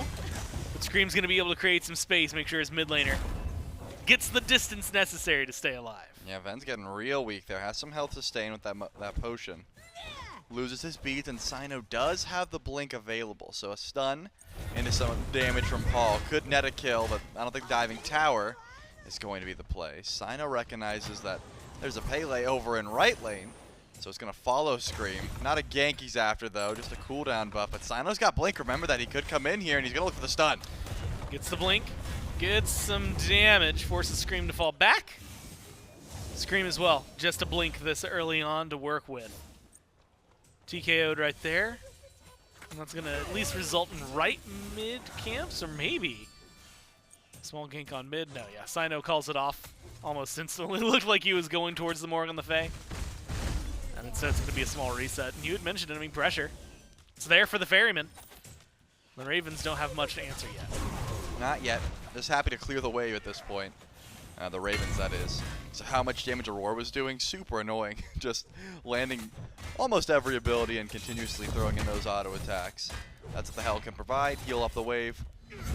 Just be a lot to deal with, but Baskin did his driving strike. He's got the totem, and he's getting chain CC'd. How much cooldown? 4 seconds left, and they don't have the damage. Baskin's actually going to dish up Scream, and that could be an easy kill for Cyno. Yeah, nice quick push back, and there's going to be the hit. Baskin gets the first blood here. Assist over to Cyno.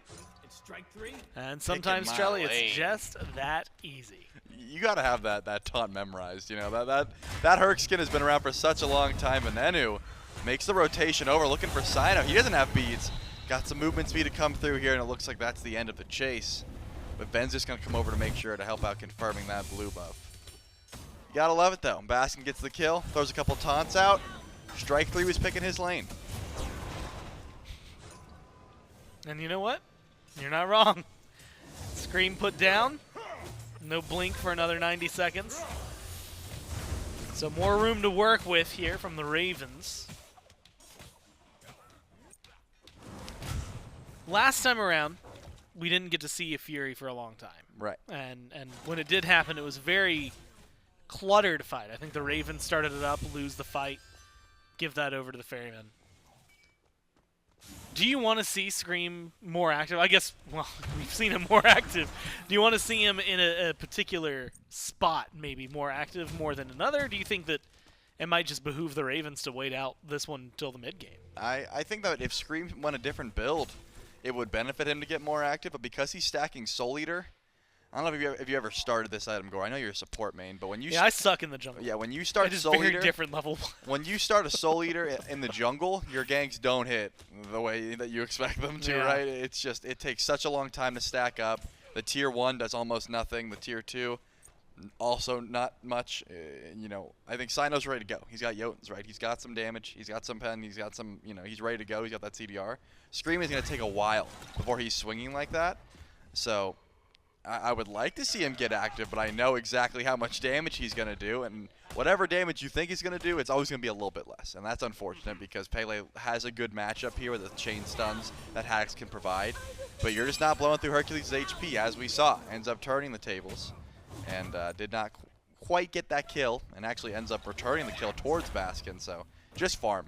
Hold your 3 down, use that movement speed to run to every single camp possible, and try and stack up that Soul Eater. Once it comes through and you get one more item, then Pele starts swinging. Then you can look to get aggressive. It's just not happening anytime soon, not with this start. Slow rolling. Cyno, though, looking towards left. Scream's over here. Gonna be a fallback. Purple buff spawning soon. Might have been a small invade, at least attempt for the Ferryman. Scream's over here waiting. Throws out some damage. Actually scoops up the shield buff for their team. So Hurry's going to be able to pick that one up. Even cause a little bit of trouble. Gets aggressive near the purple buff. Just a little too late on the damage, but tries nonetheless. And it's small victories right now, Trelly, though. Small victories have amassed about 1,300 gold for the Ferryman, plus the first blood bounty. And small lead, but a lead nonetheless. Gives them something to work with. Pressure across the board. Maybe something we'll start to see, but as you had called out, Devos for both Hunters as well as that Soul Eater. Slowing the game down maybe a little bit in the early. I mean, and that's how it should be for Scream, but that doesn't mean Cyno can't get active, right? This Surtr has Blink, has the Jotun's Wrath already, does a fair bit of damage, has that natural warrior bulk, and has a pretty easy get out of jail free card with that Meteor. So I think Cyno does have the opportunity to say, hey, you're stacking Soul Eater, I want to take some fights whenever Scream's not around, or play through Paul, who's been able to get some fair bit of farm on this Baba Yaga. Hasn't decided to go for it yet, and has just been going for that farm. But not for lack of trying. I would like to see Cyno try and throw out some blinks, maybe over towards duo lane, or at the very least, remember Ven's beads were pulled, nothing really ever came from that.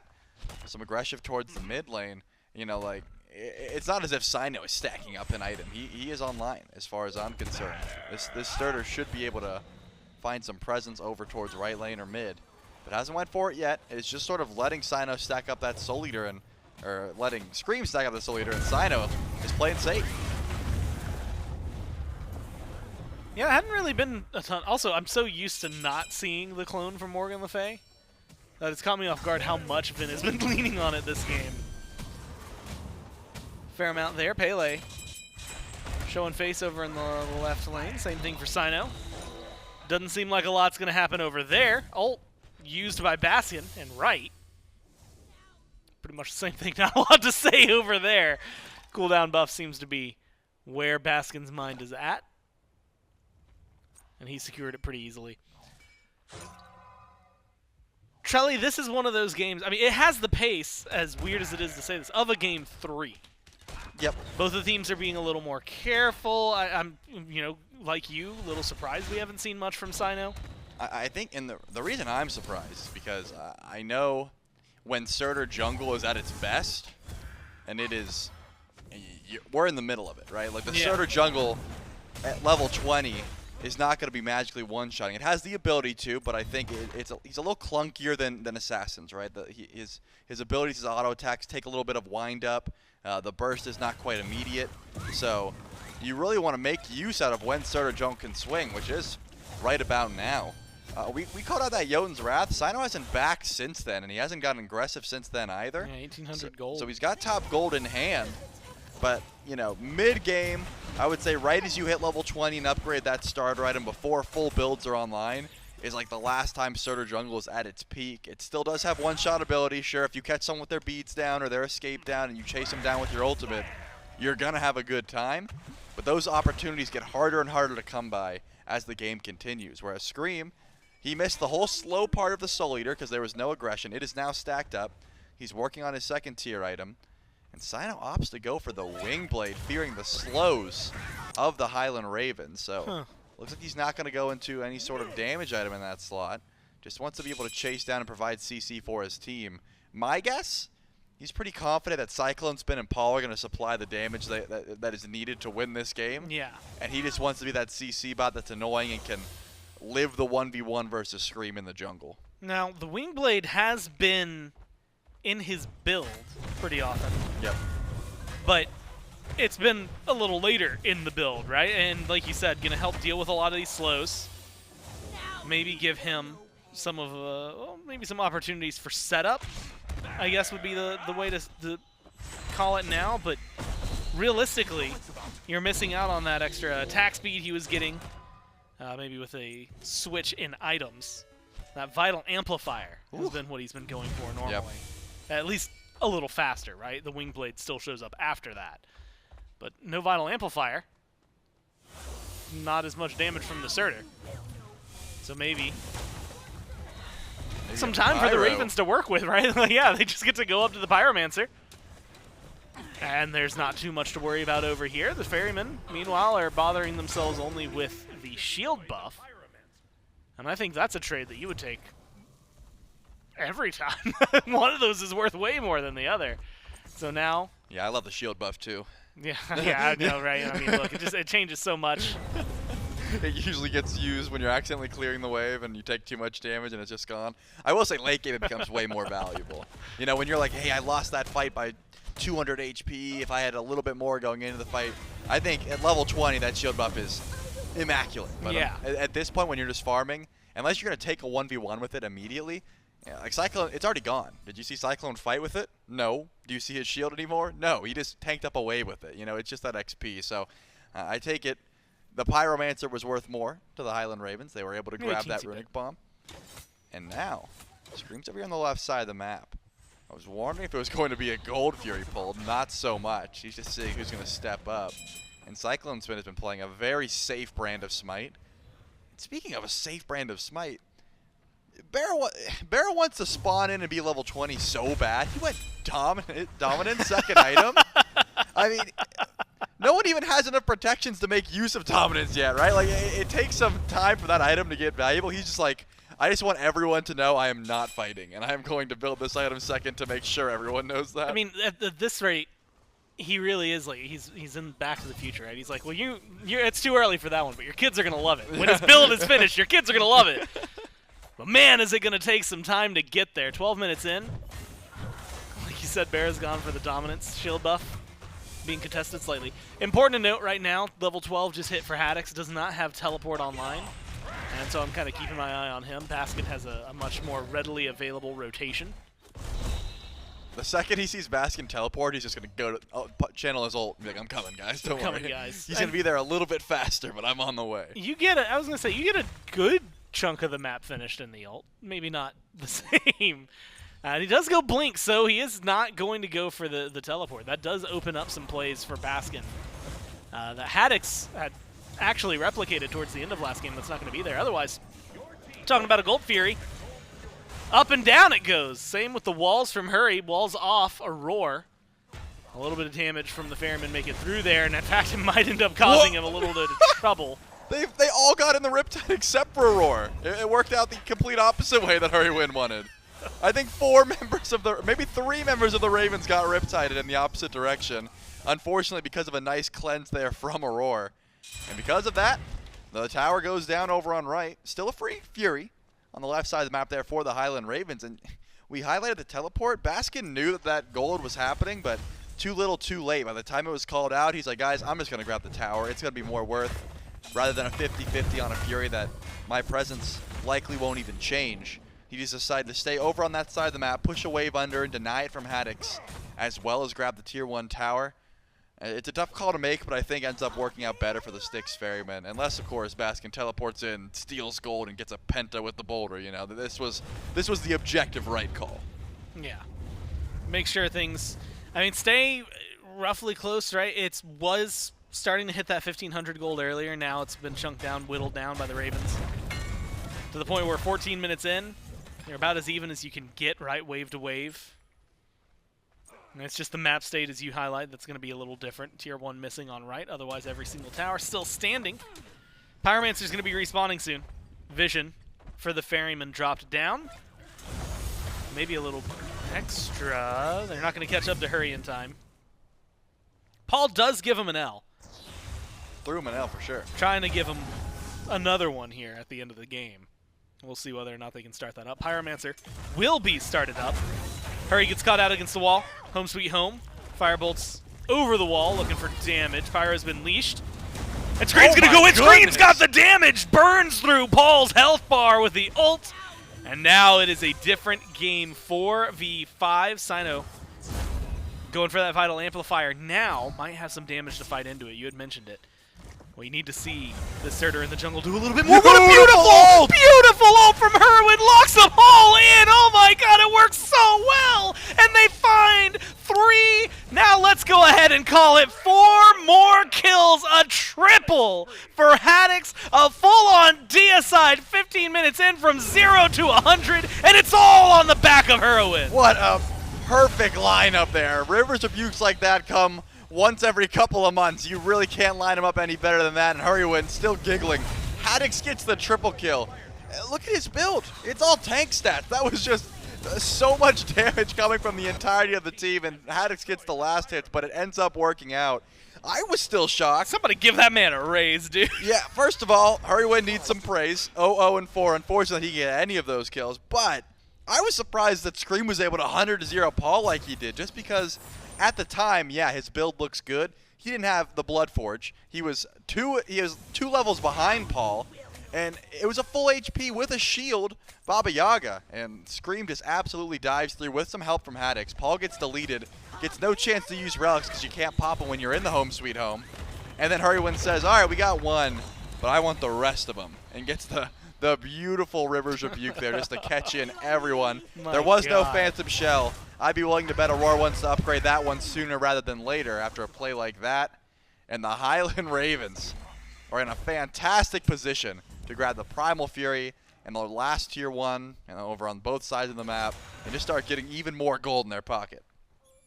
They pick it up. And Trelly, how the pace of this game changes so much in the blink of an eye, it feels like.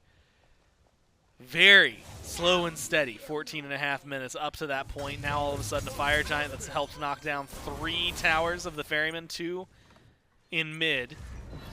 Gives about 2,000 gold total. Another 500 from the left tier 1. Primal, looked at, leashed, and dropped by the Ravens. They're going to turn their eyes back over here. Cyclone and Aror, no, they need to get out of here. Good Rivers Rebuke. This time it only locks down 1. And how you walk back to this lane without a Phantom Shell, I don't know. But the Ravens make sure you are punished for it. The Ferrymen are down 7-1. Left side Phoenix being knocked at 17.5 minutes into this. They don't even need a lot of healing. They're going to take the bird down fast. And there's not much the Ferrymen can do. Nope, full on retreat. They decided, I love the call of like, wait, sure this Primal Fury is free, but what if Aror steps up one step too far? And Hurriwind does not miss. Another beautiful setup for the team. Ben gets credit for that kill, and then Haddix to the skies to make sure that CycloneSpin also gets put in the dirt. 2 kills going the way of Venenu, and the Primal Fury comes a little bit later. I'm not going to lie, Gore, it's an 18-minute FG. I was thinking you get tier 1. Maybe a soft defense towards tier 2. But the Styx Ferrymen, they didn't try to defend the tier 2 tower. I don't think the game was so far out that they had to give up the tier 2, but they end up giving up their Phoenix because of the split push. I guess my guess is the call was, hey, Cyno and Baskin are gonna go right. We're gonna match tier 2 towers. Guys, don't get caught out. And Duo Lane said, yeah. Well, Bet. What's gonna happen? We're gonna get Rivers rebuked into to the skies, and they're gonna dive us under Phoenix, and we're gonna lose everything on the left side of the map. That's a really, and Cyno goes, well, that's a really niche scenario, but maybe. Yeah, you're right. Nothing like that would happen. Unfortunately, their worst nightmare came true, and now trying to trade tier 2s again. Haddix is backing up, though. He wants to make sure that Phoenix doesn't go down, which I think is a good look. Hurriwind is going to come as well. They're not even going to grab the tier 2 here. I guess, okay, BaRRa and Ven are going to stay to guarantee that goes down. And now Haddix is chasing down. Did they leave Aror? Is it just Aror? Yeah, Aror. Hung out to dry. Granted, it's 1 support versus 2 frontliners, which means the damage should be going in their favor, right? Haddix has enough between him and Hurry to slowly whittle this hell down. Hung out to dry. Picked up by the Ravens, 8-1. And Charlie, remember when I was talking about how the game was virtually even in terms of gold? It's now 7,000 gold, just a little under, in favor of the Ravens. And that little under, well, that can shift in the blink of an eye. Fire Giant respawned. Already the Ravens are setting up for it. Scream starting up the Pyromancer. No matter what, they're going to get something here that gets them to that magic number. They've got good vision as well. Burn is going to be the name of the game. 20 minutes in, looking for the second Fire Giant. Baskin steps up. Baskin turns tail. He does not want any of that. And the Ravens are going to get this one for free. A little bit of posturing towards the left side Phoenix. Looks like Cyno and Cyclone are going to back away. Give some opening. 2 Phoenixes open and alive for the Ferrymen. 1 in mid, 1 in right. And the Ravens are opting to run down right lane. I do think this is a decent call, but staying no further than where they are, right? You don't want to step without Haddix. He opens up the door for so much siege potential here to the skies. You could fly all the way over to left Phoenix the second it spawns in. You could push in slowly and go for right. Okay, I do like this call now. Hurriwind is actually using the Riptide to push the minions backwards so they don't go in just yet. And he can wait for the siege until Haddix actually arrives. He missed some, but delaying their push because they know they only have 2 minutes left of this Fire Giant buff and they want to make the most of it.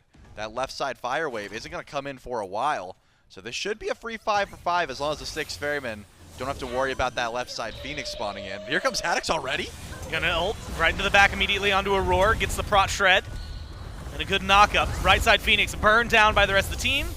And Haddix was just playing distraction. You brought minions too. Brought enough minions to make sure. Backdoors. I mean, that's one of the things we always talk about when it's sub 30 is how difficult these Phoenix sieges can get.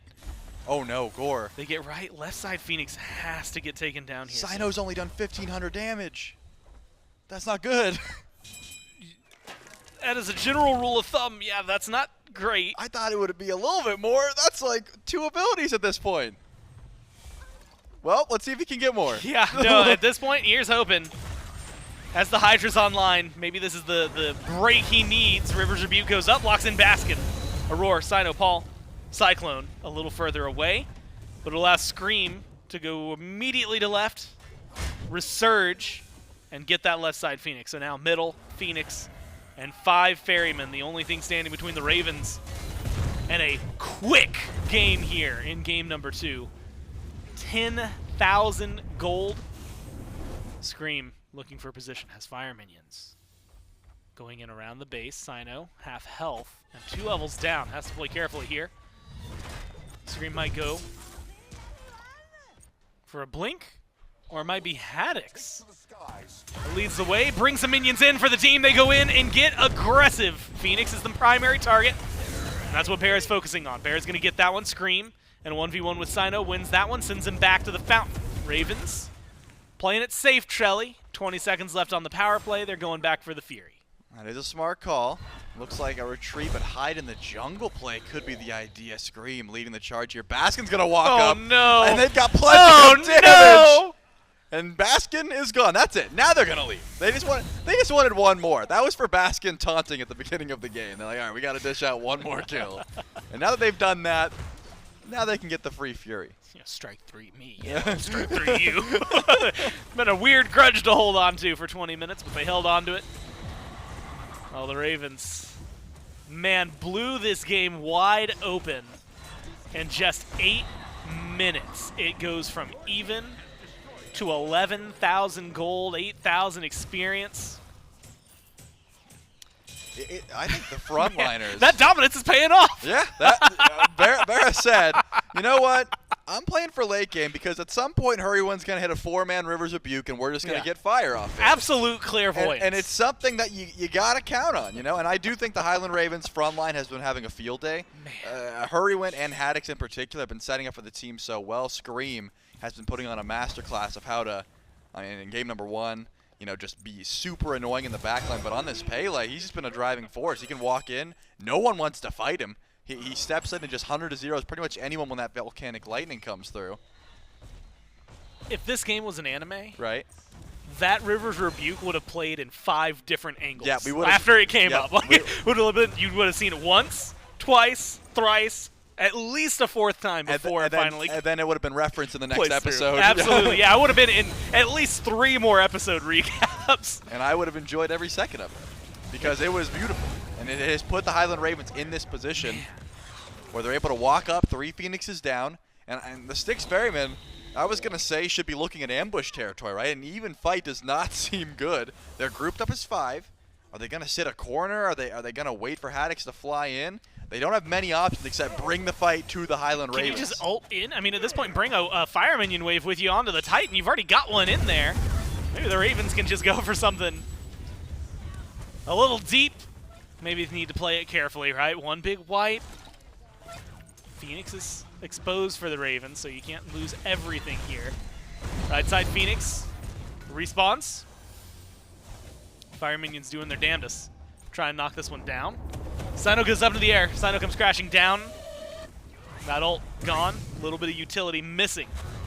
Now for the Ferryman. Rivers Rebuke. It brings in 4 one more time, and they're just looking for the kills. They find 2 in an instant. Aror brought back by the Riptide. Baskin alone after the deaths, and Paul stands true. They're going to dive the fountain for this one, but in an explosive last 10 minutes, the Ravens, they win game 2, and they win this set. They do. And it was handedly. I mean, we talked about the Phantom Shell could have made a big difference. Unfortunately, comes online too little too late.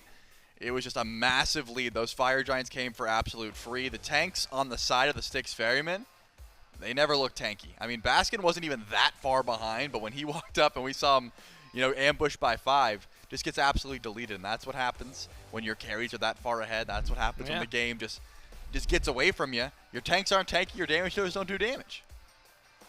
It's so in a lot of these games, you can maybe find like the first thing that starts the snowball. Yeah. It is so rare that it is standing there with red flags saying, it was me, I did it. That's what that play was. It is so, essential to that. It's so well played by Hurry. And then I want to give a little more credit because then the setup where he locks down Aurora and Cyclone over in the duo lane also helps open up that door. And out of nowhere, the Ravens kick things off, play it really well, Trelly, and they win this 2-0.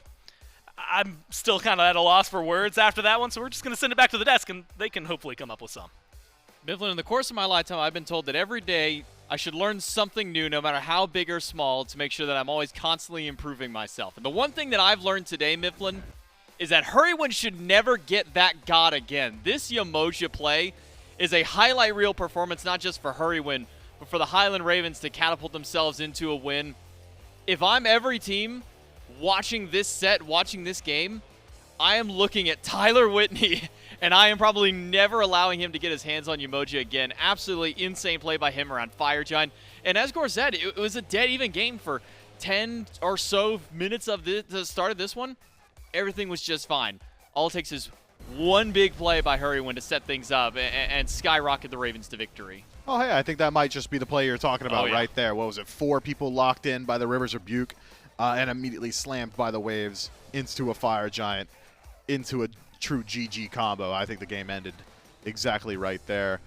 This was one where the first 10 minutes didn't matter a whole lot, and the last 10 minutes happened real fast to one of these teams. The Styx Ferrymen just get absolutely obliterated there at the very end of this one. I liked everything from the Highland Ravens. I thought Haddix was maneuvering incredibly well with the To the Skies. That was very strong initiation in those Phoenix sieges. I thought Ven played very safe in the back line. BaRRaCCuDDa found his opportunities. Hurriwind has a standout performance. And Scream jungle diffs. But Scream jungle diffs like on accident. I'm thinking most people jungle diff that one. What was it, 2,000 damage from Cyno to close out that game. You're not a support, you're not a guardian, you're not a tank, but someone else in the lobby did double your damage, triple your damage, or if you look even higher up, I believe even 10 times your damage. Yeah, 4,000 damage at the end, so certainly more than when the Only Phoenix 4 or Sieges 5 started. times. It was 1,500 going into the Phoenix Sieges.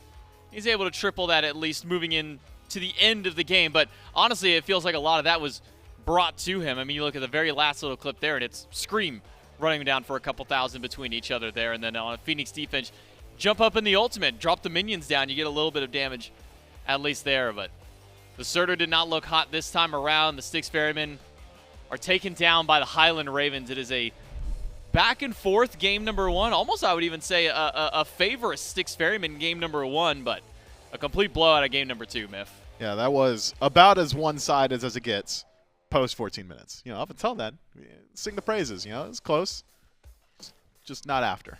Yeah, it was certainly a close start really in both of these ones, but it comes down to the groups up and the actual team fighting. It's the Highland Ravens come out on top. A man who got himself a few big picks, at least in game number 1. It's BaRRaCCuDDa standing by for the post-game interview. You know what? We could maybe talk more about your picks, and I actually do have a question for it, but I got to go into game 2. Yeah, we were just talking so about fun. it. Like 14 and a half minutes in, nothing's really happened, nothing crazy. What are the comms like? What is your mental like when Hurry hits that ult? Well, I was halfway through the team fight. I'm just like, let's go fire, like, because it looks so free from my perspective because Vin's like screaming, I'm ulting everyone. Vin's or Hurry hits like the 5-man ult. I'm like, let's just go fire, because it just looks so free, and all I have to do that entire game is not die and then hit objectives. And you know what? You did both of those things actually really well. Laning its hell is so fun, by the way. You were talking about that. You had mentioned to me that you were just like, all right, well, I see the hell. You know that you're not going to have a lot of pressure. No pressure. What brings the Jing way back for you? Is it just it's safe, you can get out if you need to, or is there anything else behind it? You just happen to love her. I mean, it's safe. I like the build a lot because you can go Ornate pretty easily and then go Deathbringer, and you can go double pin or Kin, so it kind of kills everything. You don't have to go like the triple crit build, like the Boomerang when you're in Deathbringer, because then obviously you're overcapping and everything. She just does everything that you want right now, and laying against a hell, you don't really lane against a hell. You kind of just watch as she hits you with every button. So Jingwei, you can get back as quick as possible, and super fun. Yeah, so fun. That way, when the other ADC that has all that health, all that mana is just pressuring you, you can just back and okay, good resets, right? That's what you're focused on. And also, obviously, like good into Hurt, good into Surtr. I mean, I think most things are good into Surtr. Sorry, Cyno.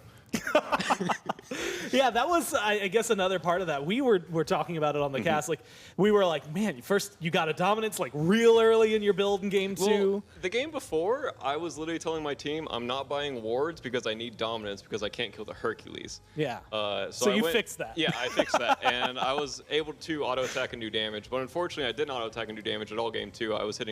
I did more structure damage than player damage that game. Really? Yep. Honestly, you do have, I think, a lot of, well, because your career's been long, you have a lot of structure damage across it. It has been a really fun time watching. That game, though, absolutely explodes. Kind of curious, the horizon for the Ravens. I think next week you have the Warriors and the Kings. Not an easy weekend that you're going to be going into. What kind of prep are you looking forward to? Well, playing against Warriors, you're just playing Arena, so you don't really have to prep for that. Okay. Or you can just queue Arena. Yeah, exactly. Your favorite game mode, by the way. Love that game mode. Really balanced. And then against Kings, obviously, you just have to match their pace on the map. We saw they like globals, obviously. They were going like the Janus, Cherno, Rat, so you have to prepare for that as an ADC, which is also really fun. Probably picking Jingwei again that set, sitting under my tower, hoping to not get global on. And if they pick Janus, you know what's going to happen. Yep, so. we've seen it. We've got the highlights. A good couple of reels. Hey, man, congrats on the 2-0. Thank you. Thanks for your time. We're going to go back to the desk to close out the day. I would never call BaRRaCCuDDa. I thought he was joking about structure damage versus player damage. No, he did 13,000 structure damage and 9K player damage that game. BaRRaCCuDDa was the Still double Cyno. objective and structure. Oh, man, that's even worse to say. That he only did 9,000 player and still end up doubling Cyno. A big win for the Highland Ravens. Let's take a look at the schedule for this week to see what you've missed out on and what you can always go back and watch over on our SMITE VOD YouTube channel. If you want to start from the beginning, it was the Camelot Kings and the Atlantis Leviathans to start our week out. As a 2-0 for the Kings and a 2-1 for the Warriors up against the Ferrymen. Saturday, 2-1 for the Dragons, Atlantis Leviathans with a 2-0, and the Kings 2-0 as well. And then today, started out with a 2-0 for the Hounds, a 2-1 for the Oni Warriors, and ending with a 2-0 for the Highland Ravens. So for that means the Camelot Kings and the Oni Warriors now still remain with their undefeated streaks, moving into week number 3 of the SMITE Pro League. And we can take a look and see some of those matchups for week number 3. It'll start with the Hounds and Leviathans and the Warriors Ravens to kick off our Friday. Not before we at least get a little bit of SCC fun in there. The EU SCC will start out Friday at 11 a.m. And then at the beginning at 9 a.m. every single day on Saturday and Sunday. And then after SPL Friday through Sunday, make sure you tune in for the SCC broadcast as well. We'll see if in week 3 anybody can dethrone the Camelot Kings. Can anybody knock down the Oni Warriors for a full set, or is it just going to continue to be these one games that the Oni Warriors drop? A lot to look forward to in week number 3, Mifflin. Yeah, in particular, I'm really excited for that Camelot Kings and Highland Ravens set on Sunday. I feel like a great heat check for the Highland Ravens. We'll see up until that point if the Camelot Kings are able to maintain their undefeated streak, but considering it's the good of gladiators standing between them there, probably going to be undefeated, probably. Maybe. The Oni Warriors and the Ravens would be a good match as well. Probably. It's one thing that Panaton was at least talking a little bit about in his post-game interview to maybe get a little bit of excitement for. And also, make sure you tune in on Thursday. We're going to have the mid laners here in studio playing some games and talking some SMITE, talking about the mid lane in general. I think we're going to talk a little about the new God in SMITE with the mid laners too. So if you want a little bit of insight with some SPL, make sure you tune in on Thursday. Another new one? At 11. No, the one that just came out. Oh, Eggshell, okay. the one that came out there. But let's take a look at the standings as well just to see how everything has shaken up after 2 full weeks of play. As mentioned, Camelot Kings and Oni Warriors both undefeated, 4-0. Start out their season. Highland Ravens at a 3-1 with their win over the Ferrymen. That leaves the Ferrymen and the Hounds tied at the bottom and third place at 1-3. With the Oni Warriors at the top, right behind them, Jade Dragons 2-2. Atlantis Leviathans have been able to find 1 win so far at 1-3. The Guild of Gladiators, the only team so far that has not been able to find a successful set for themselves. Now looking for them to be able to try and get their first set win moving in to week number 3 of the SPL. It's been a fun weekend, Mifflin. A lot of 3-game sets. I think we've actually had one every single day at the very least. With some of the matches we have going into next week, I expect we'll probably see quite a few more. I think so. SMITE's in a very competitive state right now. The battle at the top, I think, maybe closer than it has been in the years of past. The battle at the bottom, well, maybe about the same. Eldritons were able to find that first win, and that's going to do it for week 2 of the SMITE Pro League. As mentioned, make sure to stick around if you want to watch some of the North American SCC. That's going to be coming up as soon as our broadcast ends. But that's it for SPL. On behalf of myself, Mifflin, casters, everyone behind the scenes, thanks for watching, and we'll see you next week.